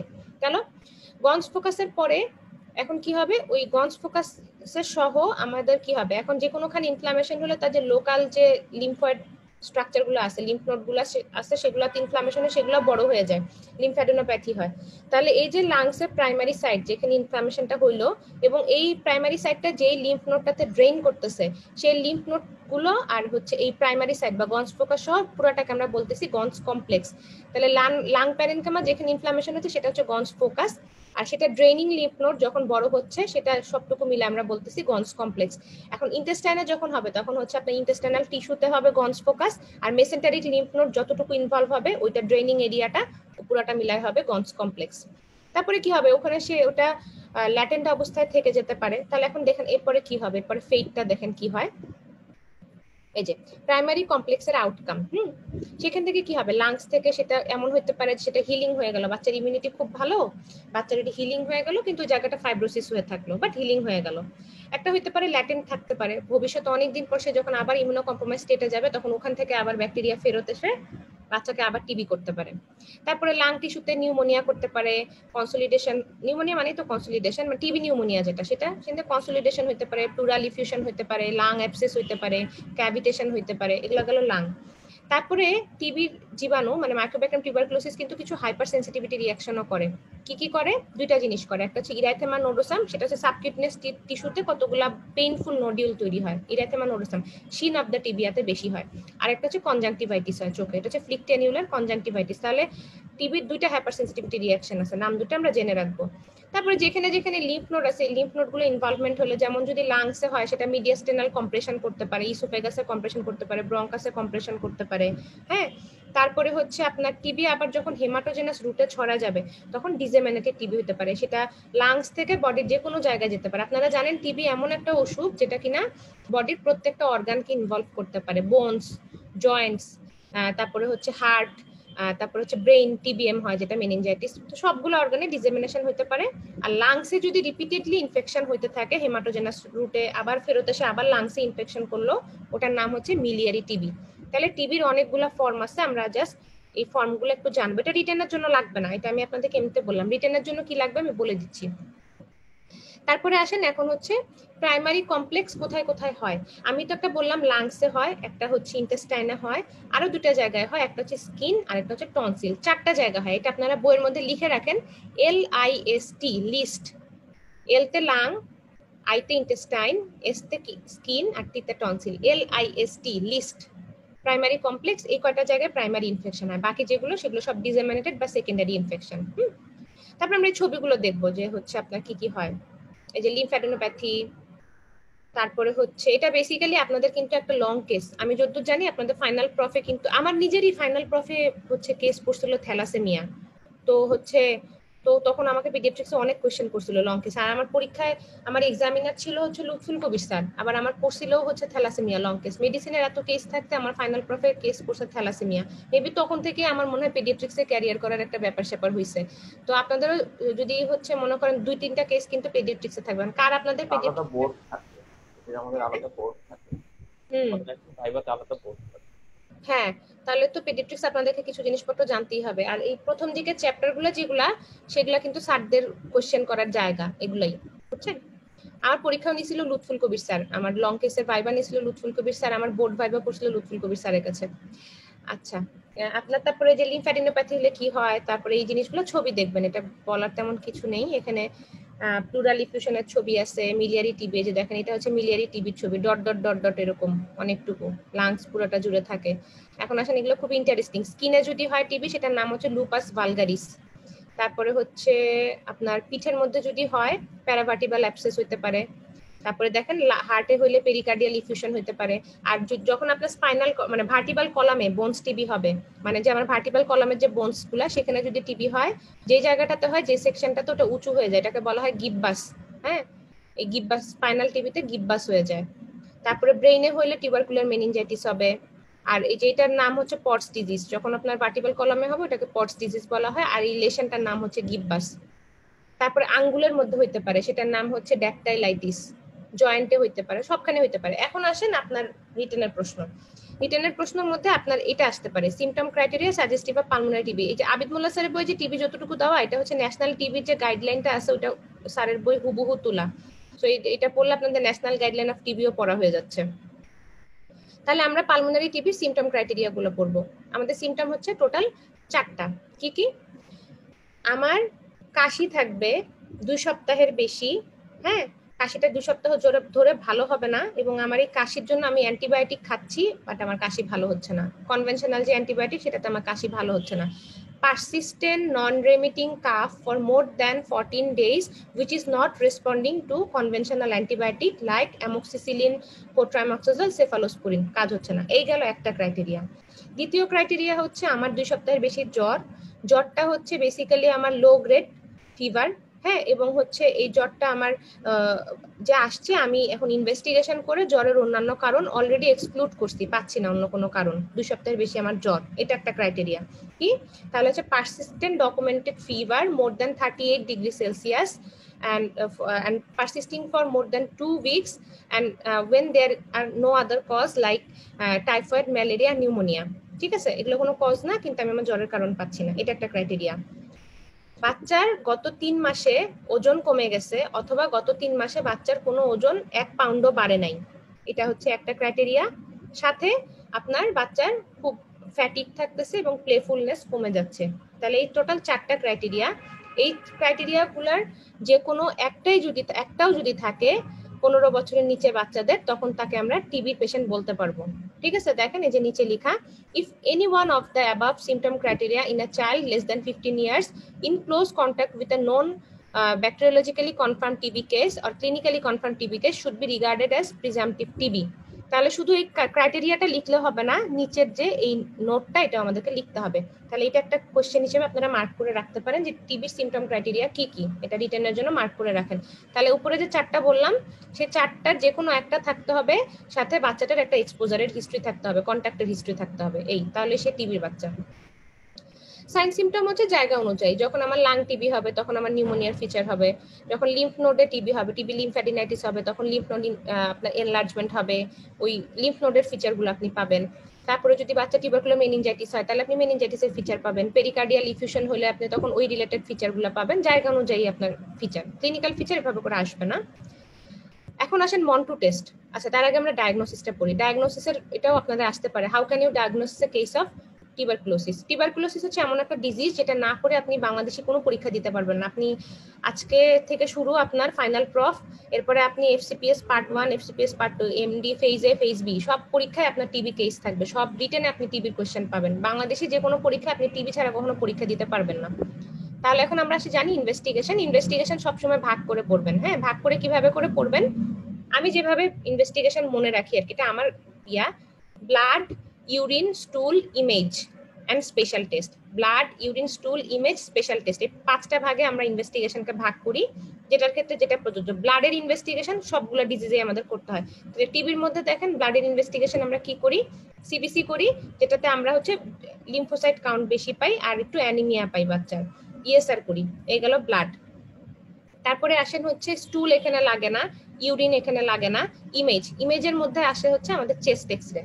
ঠিক আছে, চেস্ট এক্সরেতে আপনি অনেক কিছু পাইতে পারেন, আপনি হাইলার লিম্ফ্যাডিনোপ্যাথি পাইতে পারেন, কনসোলিডেশন পাইতে পারেন, প্লুরাল ইফিউশন পাইতে পারেন, ক্যাভিটেশন পাইতে পারেন। হ্যাঁ, এখানে ইমেজিং হচ্ছে একটাই, চেস্ট এক্সরে। তারপরে আসেন স্পেশাল টেস্ট। টিবির স্পেশাল টেস্ট কি কি আছে, মন্টু টেস্ট, এটা একটা স্পেশাল টেস্ট। এছাড়াও আরো কিছু ব্যাকটেরিওলজিক্যাল জেনেটিক্যাল টেস্ট আছে। তারপরে কিছু লিম্ফ নোড বায়োপসি করে আপনি টিবির জীবাণু বের করতে পারেন। তাহলে দেখি আমরা মন্টো টেস্টটা করবো, আগে এইদিকে দেখে নিই আর কি কি আছে। ইনভেস্টিগেশনের মধ্যে আপনার হচ্ছে লিম্ফ নোড বায়োপসি আছে, তারপরে হচ্ছে এদিকে আপনি ব্যাকটেরিওলজিক্যাল কনফার্মেশনের জন্য আপনি হচ্ছে যে কালচার সেন্সিটিভিটি করতে পারেন, স্পুটাম থেকে সেটা নিতে পারেন। যদি টিবি মেনিনজাইটিস হয় তাহলে আপনি হচ্ছে সিএসএফ করতে পারেন। হ্যাঁ, তারপরে হচ্ছে জয়েন্টে হইলে আপনি জয়েন্ট সাইনোভিয়াল ফ্লুইড নিতে পারেন, লাংসে হলে প্লুরাল ফ্লুইড। তারপরে হচ্ছে আপনার যদি টিবি থেকে আপনার পেরিটোনাইটিস হয়, পেরিটোনিয়াল মানে অ্যাসাইটিস হয়, টিবি অ্যাসাইটিস হয়, তখন আপনি পেরিটোনিয়াল ফ্লুইড নেবেন। হ্যাঁ, তো আপনি এগুলো নিতে পারেন। আর জিন এক্সপার্ট নামে একটা পরীক্ষা আছে যেটাতে আমরা অ্যাকচুয়ালি টিবির এটা হচ্ছে ডিএনএটা দেখা হয়। টিবি যে ডিএনএ সেটা আমরা ডিটেক্ট করি জিন এক্সপার্টের মাধ্যমে। আর কিছু স্পেশাল আরো টেস্ট আছে, যেমন হচ্ছে পিসিআর, ইগ্রা, অ্যাডা, জাস্ট নাম জানলেই হবে, আর কিছু লাগবে না। এখন আসেন মন্টো টেস্ট। শুধুমাত্র মন্টো টেস্ট থেকে আপনাদের একটা রিটেনে কোশ্চেন হওয়ার পসিবিলিটি আছে। মন্টো টেস্টে আপনাদের পরীক্ষা আসে, আমার যতদূর মনে পড়ে একবার আসছিল, দেখছিলাম। সেটা হচ্ছে মন্টো টেস্টটা কি, এটা এক ধরনের হাইপার সেন্সিটিভিটি টেস্ট। হ্যাঁ, হাইপার সেন্সিটিভিটি রিঅ্যাকশনের মাধ্যমে আমরা টেস্টটাকে ডিটেক্ট করি। এখন এটাতে কি করা হয়, আপনার এখানে ইন্ট্রাডার্মাল ইন্ট্রাডার্মাল ইনজেকশন দেওয়া হয় টিউবারকুলিন রিএজেন্ট দিয়ে। এই টিউবারকুলিন রিএজেন্টটা যেখানে থাকে সেই জিনিসটার নাম হচ্ছে পিপিডি, পিউরিফাইড প্রোটিন ডেরাইভেটিভ। হ্যাঁ, এটার মধ্যে বেসিক্যালি নেওয়া হয় হচ্ছে টিবির অর্গানিজম থেকেই প্রোটিন কিছু নেওয়া হয়, মানে মাইক্রোব্যাকটেরিয়াম টিউবারকুলোসিস থেকে কিছু প্রোটিন নেওয়া হয়, পিউরিফাইড, সেটাকে পিউরিফাই করা হয়, মানে সেটা অ্যাকচুয়ালি হচ্ছে সেটা হচ্ছে আপনার জন্য প্যাথোজেনিক না, কিন্তু এটা টিউবারকুলিন মানে টিবির বডি থেকেই হচ্ছে আপনার প্রোটিনটা নেওয়া হয়েছে, but that is not pathogenic. That's why আপনি এমটি করতে গেলে আপনার কখনো টিবি হয়ে যাবে না। খালি আমরা দেখবো যে তার কোনো হাইপার সেন্সিটিভিটি রিঅ্যাকশন হচ্ছে না, এই হচ্ছে কিনা এই ইসে এগেনস্টে, পিপিডির এগেনস্টে। তাহলে এখানে আপনার 5 ইউনিট পিপিটি দেওয়া হয়, যেটার মধ্যে হচ্ছে আপনার আমরা 0.1 ml টিউবারকুলিন রিএজেন্ট নেওয়া হয়, তার মধ্যে 5 ইউনিট পিপিডি থাকে আর কি। এটা নিয়ে আমরা কি করি, আমাদের আর্মের যে ফ্লেক্সো সারফেস আছে এখানে, এটা আর্মের ফ্লেক্সো সারফেসে ইউজ করা হয় কারণ এই জায়গাটা বেশি ভিজিবল। তো সেখানে আমরা ইন্টারডার্মাল ইনসুলিন সিরিঞ্জ দিয়ে ইন্টারডার্মাল ইনজেকশন দিই, দিয়ে ওইটাকে মাঝখানে পয়েন্টে রেখে 10 মিলিমিটার ডায়ামিটার রেখে আমরা একটা গোল দাগ দিয়ে দিই। হ্যাঁ, গোল একটা দাগ দিয়ে দিই, দিয়ে বাড়ি পাঠাই দিই বাচ্চাকে। মাকে বলি, মা আপনি এই জায়গাটার মধ্যে কোনো সাবান শ্যাম্পু ঘষাঘষি করবেন না, লোশন টোশন কোনো কিছু দিবেন না, 3 দিন পরে ফেরত আসবেন, 72 ঘন্টা পরে। 72 ঘন্টা পরে আমরা কি চেক করি, 72 ঘন্টা পরে আমরা চেক করি যে ওই জায়গাটা কতটুকু ফুলে গেছে, কতটুকু শক্ত হয়ে গেছে, কতটুকু লাল হয়েছে সেটা না, কিন্তু আমরা দেখি হচ্ছে কতটুকু শক্ত হয়েছে। শক্ত হওয়াটাকে বলা হয় ইনডিউরেশন, তার মানে ওটা আমাকে পালপেট করে দেখতে হবে, চোখে দেখলে হবে না, ওই জিনিসটা আমাকে পালপেট করে দেখতে হবে। যতটুকু ফুলে গেছে বা হচ্ছে যতটুকু ইনডিউরেশন হয়েছে, শক্ত হয়েছে, সেটা আমরা তখন মেজারিং টেপ দিয়ে মাপি, স্কেল দিয়ে মাপি। সেটা যদি আপনার 5 মিলিমিটারের কম হয় তাহলে বুঝতে হবে এই বাচ্চা টিবি নাই, ঠিক আছে। সেটা যদি 10 মিলিমিটারের বেশি হয় তাহলে বুঝতে হবে এই বাচ্চা টিবি পজিটিভ। হ্যাঁ, এটাই। আর 5 থেকে 10 মিলিমিটারের মাঝে যদি থাকে, সেই বাচ্চাটা যদি ইমিউনো কম্প্রোমাইজ কোনো স্টেপ থাকে, লাইক সেই বাচ্চাটা ক্যান্সারের রোগী, নেফ্রোটিক সিনড্রোমের রোগী, স্টেরয়েড পাচ্ছে, অথবা যে কোনো কারণে সে স্টেরয়েড পাচ্ছে, অ্যান্টি ক্যান্সার ড্রাগ পাচ্ছে, সে যে মানে বাই এনি মিনস সে যদি হচ্ছে ইমিউনো কম্প্রোমাইজড হয় এবং তার রিডিং যদি 5 থেকে 10 মিলিমিটারের মাঝখানে আসে, তাহলে আমরা বলবো এমটি পজিটিভ বা তার টিবি আছে। এটা বুঝতে পারছেন আপনারা? এমটিটা 5-এর কম হইলে বাচ্চার টিবি নাই, 10-এর বেশি হইলে বাচ্চার টিবি আছে, আর 5 থেকে 10-এর মাঝখানে পজিটিভ বলবো তাদের ক্ষেত্রে যারা ইমিউনো কম্প্রোমাইজড। এখন আসেন এই যে এমটির ইন্টারপ্রিটেশন বলতে অনেক সময় এরকম হইতে পারে যে বাচ্চার হচ্ছে ফলস পজিটিভ, মানে তার ইনডিউরেশনটা অনেক বেশি আসছে, হ্যাঁ, বা রিডিং দেখাচ্ছে পজিটিভ, কিন্তু বেসিক্যালি সে হচ্ছে টিবি নাই। সেটা কাদের ক্ষেত্রে হয়, যাদের বিসিজি ভ্যাকসিনেশন দেওয়া হয়েছে, সেসব বাচ্চাদের ক্ষেত্রে অনেক সময় দেখাইতে পারে false positive report. False negative মানে এই বাচ্চাটার ইনডিউরেশন কম আসছে, হ্যাঁ, কিন্তু তার বেসিক্যালি টিবি আছে, এই বাচ্চার টিবি আছে কিন্তু তার ইনডিউরেশন বা এমটিটা প্রপারলি হচ্ছে আসে নাই, বড় হয় নাই, হ্যাঁ, 72 ঘন্টা পরে। সেটা ফলস নেগেটিভ কাদের হবে, ফলস নেগেটিভ তাদের ক্ষেত্রে হবে যাদের ইমিউনো সাপ্রেশন আছে, সেটা ম্যালনিউট্রিশনের বাচ্চা হইতে পারে, তারপরে যাদের সিভিয়ার টিবি আছে তারাও তো হচ্ছে ইমিউনো কম্প্রোমাইজড। তারপরে যেসব বাচ্চাদের রিসেন্টলি গত 2-3 সপ্তাহে কোনো একটা ভাইরাল ইনফেকশন হয়, সে আপাতত ইমিউনো সাপ্রেসড অবস্থায় আছে। তারপরে বাচ্চাটা যদি ক্যান্সার থাকে, বাচ্চাটা যদি কোনো immuno suppress drug like steroid অথবা অ্যান্টি ক্যান্সার ড্রাগ খাচ্ছে, তারাও হচ্ছে ফলস নেগেটিভ রিপোর্ট দেখাইতে পারে। তাহলে আমাদের এই চ্যাপ্টার থেকে টিবি থেকে আমরা কি কি পড়বো, টিবির সিমটম ক্রাইটেরিয়াটা পড়বো রিটার্নের জন্য, তারপরে টিবির ইনভেস্টিগেশন গুলো পড়বো, আর হচ্ছে এমটি টেস্টটা পড়বো। এই 3টা টিবির জন্য এই 3টা কোশ্চেন পড়লেই হবে। এই তো, এরপরে এগুলো লাগবে না।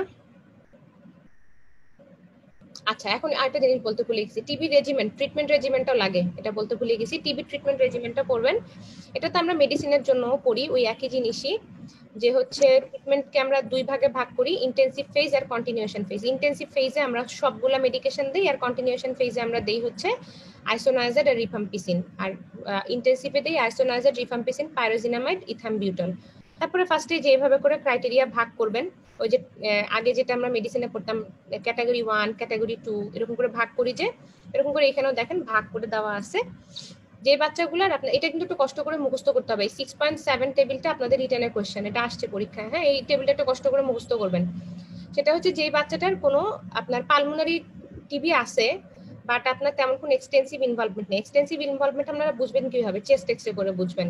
তারপরে হচ্ছে আপনার বাচ্চা যখন স্পুটাম আপনি পরীক্ষা করছেন, হ্যাঁ স্পুটাম নেগেটিভ, মানে স্পুটামে আপনি টিবির অর্গানিজম পান নাই, আর সাথে চেস্ট এক্সরেতে তেমন কোনো ইনভলভমেন্ট নাই, এটা হচ্ছে ক্যাটাগরি 1।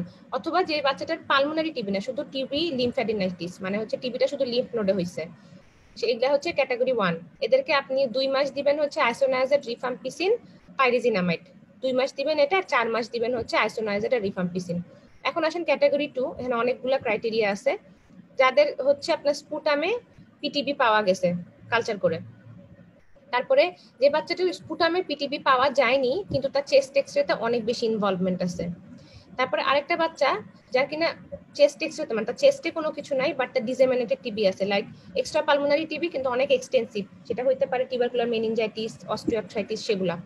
তারপরে হচ্ছে যে বাচ্চাটা আগে টিবি ট্রিটমেন্ট পাইছিল কিন্তু আবার তার রিল্যাপস হইছে, অথবা যে বাচ্চাটা টিবি আছে সাথে এইচআইভি পজিটিভ, সে কিন্তু খুব ভালনারেবল। এই যে 5টা ক্রাইটেরিয়া, এদেরকে আমরা দিব হচ্ছে ক্যাটাগরি 2 ট্রিটমেন্ট। সেখানে আমরা প্রথম 2 মাস 4টা মেডিকেশনই দিব, লাস্টের 4 মাস শুধু আইসোনাইজার, রিফাম্পিসিন দিব। তারপরে আসেন যে বাচ্চাটার আপনার টিবি দিয়ে ব্রেইনে ইনফেকশন হয়েছে অথবা জয়েন্টে ইনফেকশন হয়েছে, এদেরকে আমাদের একটু এক্সটেন্সিভ মানে 1 বছর ট্রিটমেন্ট দিতে হয়। নর্মালি তো এটা 6 মাসের ট্রিটমেন্ট, কিন্তু এদেরকে আমাদের 1 বছর দিতে হয়। 1 বছরের মধ্যে হচ্ছে প্রথম 2 মাস দিবেন 4টা মেডিকেশন, পরে 10 মাস দিবেন হচ্ছে 2টা মেডিকেশন। এই গেল 3টা। আর আরেকটা হচ্ছে এমডিআর এক্সডিআর টিবি, মানে মাল্টি ড্রাগ রেজিস্ট্যান্ট টিবি, যেখানে আপনার আইসোনাইজার, রিফাম্পিসিনের কাজ হয় না। আর এক্সটেন্সিভ ড্রাগ রেজিস্ট্যান্ট টিবি মানে যে বাচ্চাগুলোর সেকেন্ড লাইন যে ড্রাগগুলো আছে টিবির সেগুলা তো রেজিস্ট্যান্স ডেভেলপ করছে, সেটা হচ্ছে XDR TB, extensive drug resistance TB.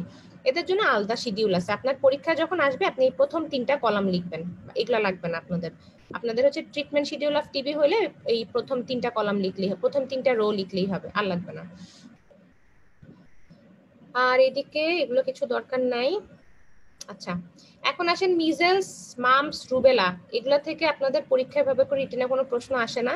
In general আমি বলে দিই, সেগুলো হচ্ছে মিজেলস, মাম্পস, রুবেলা সবগুলোই আপনার রেসপিরেটরি ড্রপলেট দিয়ে ছড়ায়, সবগুলোই আপনার হচ্ছে ভাইরাস, আরএনএ ভাইরাস দিয়ে হয়। সবগুলোই প্রথমে হাঁচি কাশি সর্দি জ্বর এভাবে করে শুরু হয়। তারপরে হচ্ছে মিজেলসে আর রুবেলাতে বডিতে র্যাশ ওঠে, মাম্পসে তো র্যাশ ওঠে না। তারপরে এগুলার আপনি যেটা পড়তে পারেন রিটেনের জন্য, আপনাদের হচ্ছে এগুলো আপনারা নিজেরা একটু রিডিং করবেন, কারণ এগুলো আপনাদের রিটেনে আসে না। হ্যাঁ, আপনাদের লাগবে হচ্ছে কমপ্লিকেশন। এই দেখেন, এটা হচ্ছে মিজেলস, মিজেলস এর কমপ্লিকেশনটা একটু দেখবেন যে কি কি হতে পারে। মিজেলস এর কাজ হচ্ছে বাচ্চাকে ইমিউনোসাপ্রেসড করে দেওয়া, তখন বাচ্চার সেকেন্ডারি ব্যাকটেরিয়াল ইনফেকশন গুলো হয়। মিজেলস হলে বাচ্চাদের ভিটামিন এ ডেফিসিয়েন্সি হয়, সেখান থেকে চোখে জেরোপথ্যালমিয়া হতে পারে, হ্যাঁ বাচ্চার ম্যালনিউট্রিশন হতে পারে। তাহলে এই কমপ্লিকেশনের বক্সটা একটু দেখলে দেখতে পারেন, বাট এটা ভাবে করে আসে নাই। তারপরে হচ্ছে ভিটামিন, আচ্ছা এটা লাগবে না। তারপরে মাম্পস, মাম্পসেরও আপনারা একটা জিনিসই পড়বেন, সেটা হচ্ছে মাম্পসের কমপ্লিকেশন পড়বেন পরীক্ষার জন্য। মাম্পসের কমপ্লিকেশন হচ্ছে যাবতীয় সকল গ্ল্যান্ডে ইনভলভমেন্ট। প্রথমে হচ্ছে আপনার টেস্টিসে হলে এপিডিডাইমা অর্কাইটিস, মেয়ে বাচ্চাদের হলে হবে উফুরাইটিস। তারপরে আপনার হচ্ছে প্যানক্রিয়াটাইটিস, হ্যাঁ সব, থাইরয়েডাইটিস, প্যারাথাইরয়েডাইটিস, এরকম যতগুলো জায়গা আছে সবগুলোতে আইটিস হয়। ওই সবকিছুর সাথে আইটিস লাগাই দিলেই আপনি পাবেন হচ্ছে মাম্পসের কমপ্লিকেশন। মাম্পস বেসিক্যালি আপনার মাল্টি অর্গান ইনভলভমেন্ট করতে পারে, সেটা হচ্ছে কমপ্লিকেশন যদি হয়। এমনিতে তো মাম্পস আপনার ভালোই হয়ে যায়, কিন্তু কমপ্লিকেশন যদি হয় সবগুলো অর্গানে ইনভলভমেন্ট করতে পারে এবং ইনফ্লামেশন করতে পারে। আচ্ছা, এটা দরকার নাই। চিকেন পক্স, টিটেনাস থেকে না, টিটেনাসও দরকার নাই আপনাদের। তারপরে আমি যেহেতু এগুলা স্কিপ করে যাচ্ছি, আপনারা এগুলো একটা রিডিং দিয়ে ফেলতে পারেন, পড়তে খারাপ লাগবে না। আবিদুল্লাহ স্যারের বই পড়তে কখনোই কারো খারাপ লাগে না। আচ্ছা, এই যে পার্টুসিস, যেটা পার্টুসিসের কমপ্লিকেশনটাও দেখে নিতে পারেন, বাট আপনারা দুইটা জিনিসই পড়েন, মিজেলস আর হচ্ছে মাম্পসের কমপ্লিকেশন, এই দুটো ভালো করে পড়েন এখান থেকে। ডিপথেরিয়া, ডিপথেরিয়া লাগবে না। আচ্ছা, আমি একটু দেখে আজকে আপনাদের টপিক কোনোটা বাদ পড়ছে কিনা।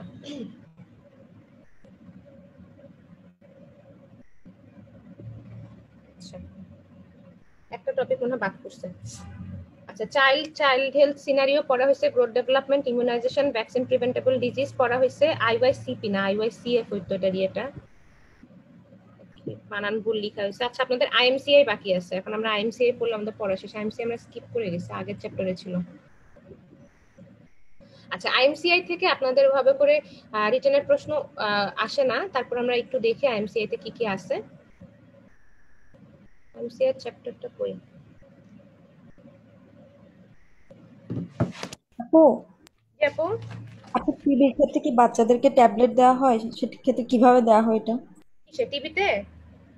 জি আপু। হ্যাঁ হ্যাঁ টিভিতে ট্যাবলেটই দেওয়া হয়, ট্যাবলেট বাচ্চাদেরকে গুঁড়া করে খাওয়ানো হয়। ওটা হচ্ছে বয়স অনুযায়ী ওজন অনুযায়ী হচ্ছে ওদের একটা ডোজ দেওয়া থাকে, ওই ডোজ অনুযায়ী অর্ধেক ট্যাবলেট নাকি 2/3 ট্যাবলেট নাকি 3/4 ট্যাবলেট এমন করে বলে দেওয়া হয় মাকে। ওটা মা হচ্ছে বাচ্চাকে গুঁড়া করে পানির সাথে বা কোনো কিছুর সাথে গুলায় খাওয়ায় দেয়। সিরাপ তো এগুলো কোনোটাই পাওয়া যায় না। সেটা পরের চ্যাপ্টারে, আইএমসিআই পরের চ্যাপ্টারে আমরা একটু আইএমসিআই পড়বো। আইএমসিআই মানে হচ্ছে integrated management on childhood illness, হ্যাঁ এটাকে বলা হয় আইএমসিআই। আইএমসিআই জিনিসটার উদ্দেশ্য কি? আইএমসিআই এর উদ্দেশ্য হচ্ছে আমাদের যে বাচ্চাগুলো আছে অসুস্থ বাচ্চাগুলা, সেই বাচ্চাগুলাকে ক্যাটাগরাইজ করা, এটাই হচ্ছে আইএমসিআই এর উদ্দেশ্য। মানে হচ্ছে আপনার কোন বাচ্চাটাকে আমি আগে হাসপাতালে অ্যাডমিশন দিব, কোন বাচ্চাটাকে আমি ওয়েটিং এ বা অবজারভেশনে রাখবো, কোন বাচ্চাটাকে আমার এখনই ইমিডিয়েটলি আইসিইউতে পাঠাতে হবে, কোন বাচ্চাটাকে আমি ট্রিটমেন্ট দিয়ে বাসায় পাঠিয়ে দিতে পারবো, এই যে ক্যাটাগরিগুলো, এই ক্যাটাগরাইজ করাটাই হচ্ছে আইএমসিআই এর উদ্দেশ্য। ইন্টিগ্রেটেড ম্যানেজমেন্ট, ইন্টিগ্রেটেড মানে সুন্দর করে ভাগ ভাগ করে ম্যানেজমেন্ট অফ চাইল্ডহুড ইলনেস, এটাই হচ্ছে আইএমসিআই। এখন হচ্ছে আইএমসিআই থেকে আপনাদের পরীক্ষা আসতে পারে হচ্ছে এই যে এই ক্রাইটেরিয়া গুলো আসতে পারে, ডেঞ্জার সাইন আসতে পারে, বাট আমার মনে হয় না আইএমসিআই থেকে ভাবে রিটেনে কিছু আসে। তারপরে হচ্ছে আরেকটা আছে হচ্ছে আইএমসিআই ম্যানেজমেন্ট, যেটা যে তিনটা এই বক্সটা, হ্যাঁ 2 থেকে 5 বছর বয়সে বাচ্চার কাফ, ডিফিকাল্টি ব্রিদিং, এই বাচ্চাগুলোকে আমি কিভাবে করে ম্যানেজমেন্ট দিব, এই বক্সটাই বেসিক্যালি আপনাদের পড়তে হবে। আর এই যে ডেঞ্জার সাইন গুলো আছে এগুলো একটু দেখে নেবেন। দেখেন আমাদের 0 দিন বয়স থেকে মানে নিওনেটাল বেবি 2 মাস বয়স পর্যন্ত, হ্যাঁ 0 দিন থেকে 2 মাস বয়স পর্যন্ত কি কি আপনার সিমটম আছে যেগুলাকে আমরা বলবো যে বাচ্চাটার যে অসুখটা সেটা হচ্ছে ভেরি সিভিয়ার ডিজিজ। তাই দেখেন বাচ্চার এখানে আপনার আনকনসিয়াস হতে পারে, ড্রাউজি হতে পারে, বাচ্চা কনভালশন হচ্ছে, বাচ্চা খেতে পারতেছে না অথবা বমি করে দিচ্ছে, বাচ্চার ফন্টানেলি বালজ হয়ে আছে মানে ইন্ট্রাক্রানিয়াল প্রেসার বেড়ে গেছে, বাচ্চার অ্যাপনিয়া হচ্ছে মানে শ্বাস আটকায় যাচ্ছে, সায়ানোসিস আছে, কোথা থেকে অনেক বেশি ব্লিডিং হচ্ছে। এই যে এই ক্রাইটেরিয়া গুলা, এগুলো একটু দেখবেন, এগুলো হচ্ছে ভেরি সিভিয়ার ডিজিজের ক্রাইটেরিয়া, ঠিক আছে। আর 2 মাস থেকে 5 বছর বয়স পর্যন্ত জেনারেল ডেঞ্জার সাইন কি কি আছে, এই 4টা জেনারেল ডেঞ্জার সাইন, এটা আপনাদের আসতে পারে পরীক্ষায়, যে হচ্ছে what are the general danger signs of a child aging 2 month to 5 years.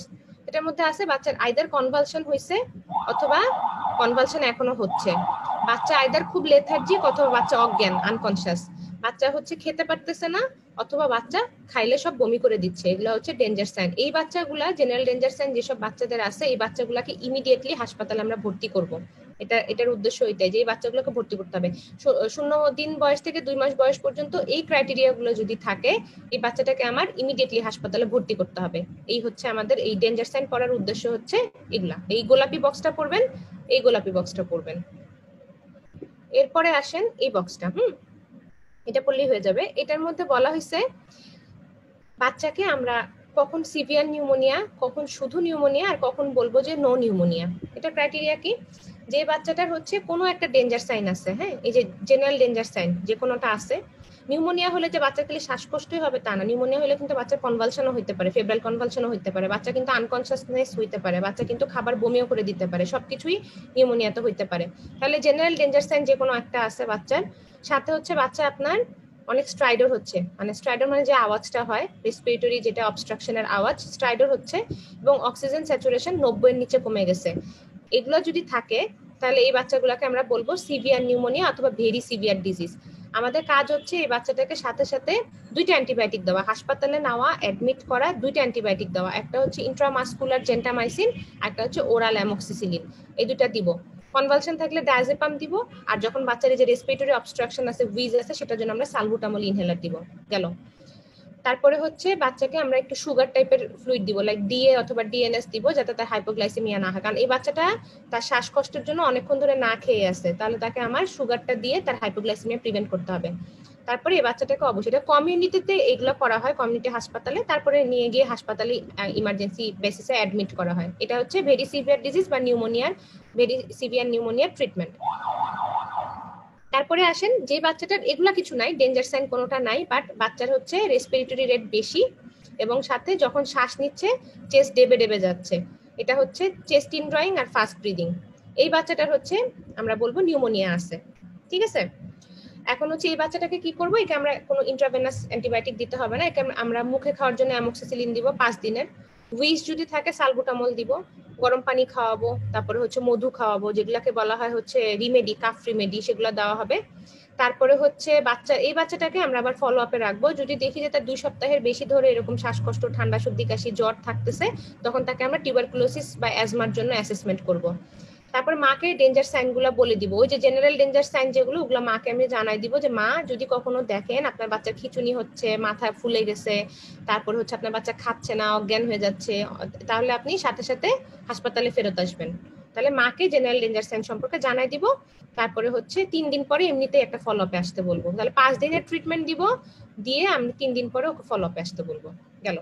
আর যে বাচ্চাটার হচ্ছে আপনার বেসিক্যালি এই যে ফাস্ট ব্রিদিং বা চেস্ট ইনড্রয়িং কোনো কিছুই নাই, খালি হালকা সর্দি কাশি আছে, তাদেরকে আমাদের শুধু সর্দি কাশির কাফ মেডিকেশন, উইজের জন্য সালবুটামল সিরাপ এগুলা দিলাম। তারপরে হচ্ছে যদি ঠান্ডা সর্দি কাশি ওই যে আগের মতোই, এখান থেকে যে ওরাল অ্যামোক্সিসিলিনের যে স্টেপটা সেটা যদি বাদ দেন, বাকি সবটুকুই হচ্ছে এটা ট্রিটমেন্ট। এইটা হচ্ছে আপনাদেরকে পড়তে হবে, এই বক্সটা পড়তে হবে, ঠিক আছে, যে হাউ টু ট্রিট হচ্ছে যে একটা সিভিয়ার নিউমোনিয়া আর হচ্ছে নো নিউমোনিয়া, এই বক্সটা আপনাদের পরীক্ষা আসতে পারে, আইডেন্টিফিকেশন অফ ট্রিটমেন্ট এটা আসতে পারে। আর এখানে আমি তেমন কিছু দেখতেছি না, আর কোনো কিছু আপনাদের দরকার নাই, এটা আজকে ক্লাসে যেগুলো পড়ালাম এগুলাই। আর তো আপনাদেরকে আরো 4টা ক্লাস আছে, ওখানে বাকি জিনিসপত্রগুলো পড়ানো হবে। এখন যদি কারো কোনো প্রশ্ন থাকে আমাকে জিজ্ঞেস করেন।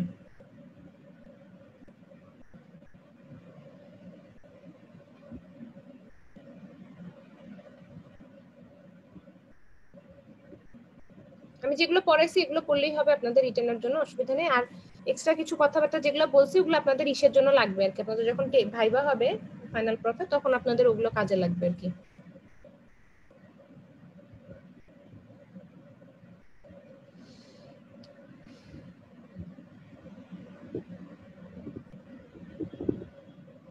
আপু মিড আর্ম সার্কামফারেন্সের ভ্যালুটা কত ছিল? 115 মিলিমিটার। 115-র নিচে যদি হয় তাহলে হচ্ছে সে বাচ্চাটা ম্যালনারিশড, 115-র উপরে হলে বাচ্চার মিড আপার আর্ম সার্কামফারেন্স ঠিক আছে। এবং এটা আপনি মাপবেন হচ্ছে 6 মাস বয়স থেকে 5 বছর বয়স পর্যন্ত। 6 মাসের নিচে মোয়াক দিয়ে কোনো লাভ নাই, 6 মাসের নিচে আমরা মোয়াক মাপি না, 5 বছরের উপরেও আমরা মোয়াক মাপি না, 6 মাস থেকে 5 বছর বয়সী বাচ্চাদের আমরা মোয়াক মাপি। এই জিনিসটা কাজে লাগবে যখন আপনাদেরকে স্যাম পড়ানো হবে, মানে ম্যালনিউট্রিশনের চ্যাপ্টারটা যখন পড়াবে, বাকি ক্লাসগুলো ভাইয়ারা নিবে যখন, তখন আপনার এটা কাজে লাগবে।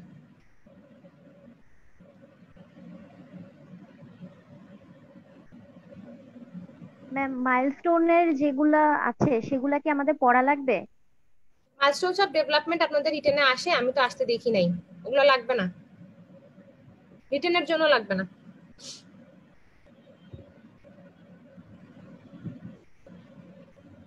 ম্যাম টিবির পেশেন্টদের যে ডক্টররা হচ্ছে হ্যান্ডেল করবে তাদের জন্য কি কোনো প্রোফাইল্যাক্সিস, কোনো ড্রাগ নেওয়া লাগবে, অথবা কি কি প্রিকশন মেনটেন করতে হবে?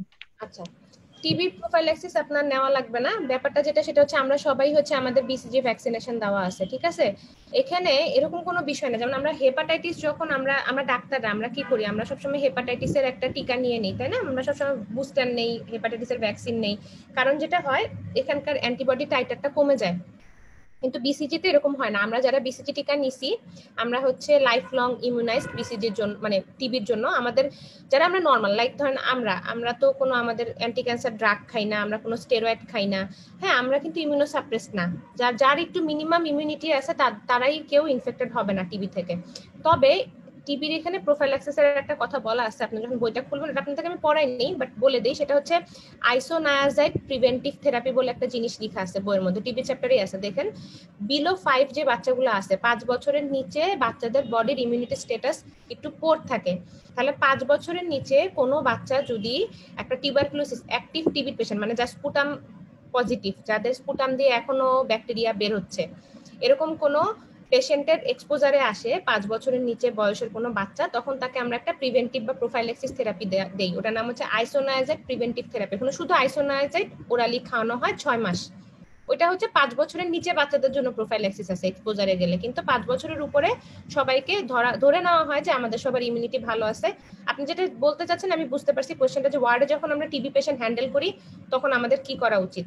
তখন বেসিক্যালি আমাদের তাদের এক্সপোজারে গেলে আমাদের কোনো কিছু হবে না, তার কাছ থেকে আমাদের টিবি হয়ে যাবে না, হ্যাঁ, বাট তারপরও মাস্ক পরে যাওয়া তাদের কাছে আমাদের বেটার। বাট আমাদের কোনো প্রোফাইল্যাক্সিস থেরাপি নিতে হবে না, বা আমাদের ভ্যাকসিনেশনেরও কোনো আর অপশন নেই, যদি ধরে নেওয়া হয় যে আমাদের ইমিউনিটি স্ট্যাটাস ঠিক আছে তাহলে। জি ম্যাম, থ্যাংক ইউ। ওয়েলকাম। আর কারো কোনো প্রশ্ন? পড়ার বাইরে কোনো পেডিয়াট্রিক্স রিলেটেড কোয়েশ্চেন থাকলেও করতে পারেন, কারণ আমি জানি আপনাদের মধ্যে অনেকেই পেডিয়াট্রিক্সে ক্যারিয়ার করবেন, সেই রিলেটেড কোনো কোয়েশ্চেন থাকলেও করতে পারেন। আপনাদের যে 5টা ক্লাস, এই প্রথম ক্লাসটা আমি নিছি, বাকি ক্লাসগুলো আমার শিডিউলে না, আর বাকি যাদের শিডিউলে ওরা সবাই মেডিসিনের ভাইয়ারা ক্লাস নিবে। এখন হচ্ছে যদি পেডিয়াট্রিক্স রিলেটেড কারো কোনো কোয়েশ্চেন থাকে আমাকে জিজ্ঞেস করতে পারেন।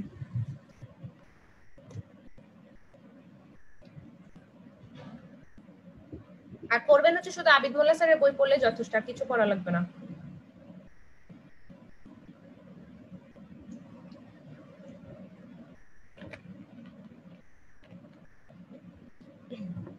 আচ্ছা ঠিক আছে, আপনাদের মেবি আর কোশ্চেন নাই, তাহলে আমরা এখানেই শেষ করে দিচ্ছি। আপনাদের পেজে আমি আসি, যে পেজে ক্লাসটা হলো, কোনো কোয়েশ্চেন্স থাকলে, কোয়েরিজ থাকলে আমাকে ট্যাগ করে কমেন্ট করবেন, এই ভিডিওর নিচেও কমেন্ট করতে পারেন, বা আমাকে হচ্ছে ইনবক্সও করতে পারেন কারো কোনো প্রশ্ন থাকলে। ঠিক আছে, ভালো থাকেন সবাই, দোয়া করবেন আমার জন্য, ভালো থাকেন, সাবধানে থাকেন। ঈদ মোবারক সবাইকে আগে থেকে। আল্লাহ হাফেজ। ম্যাম আসসালামু আলাইকুম। ওয়ালাইকুম আসসালাম। থাকবেন সবাই। ঈদ মোবারক। ঈদ মোবারক আপু।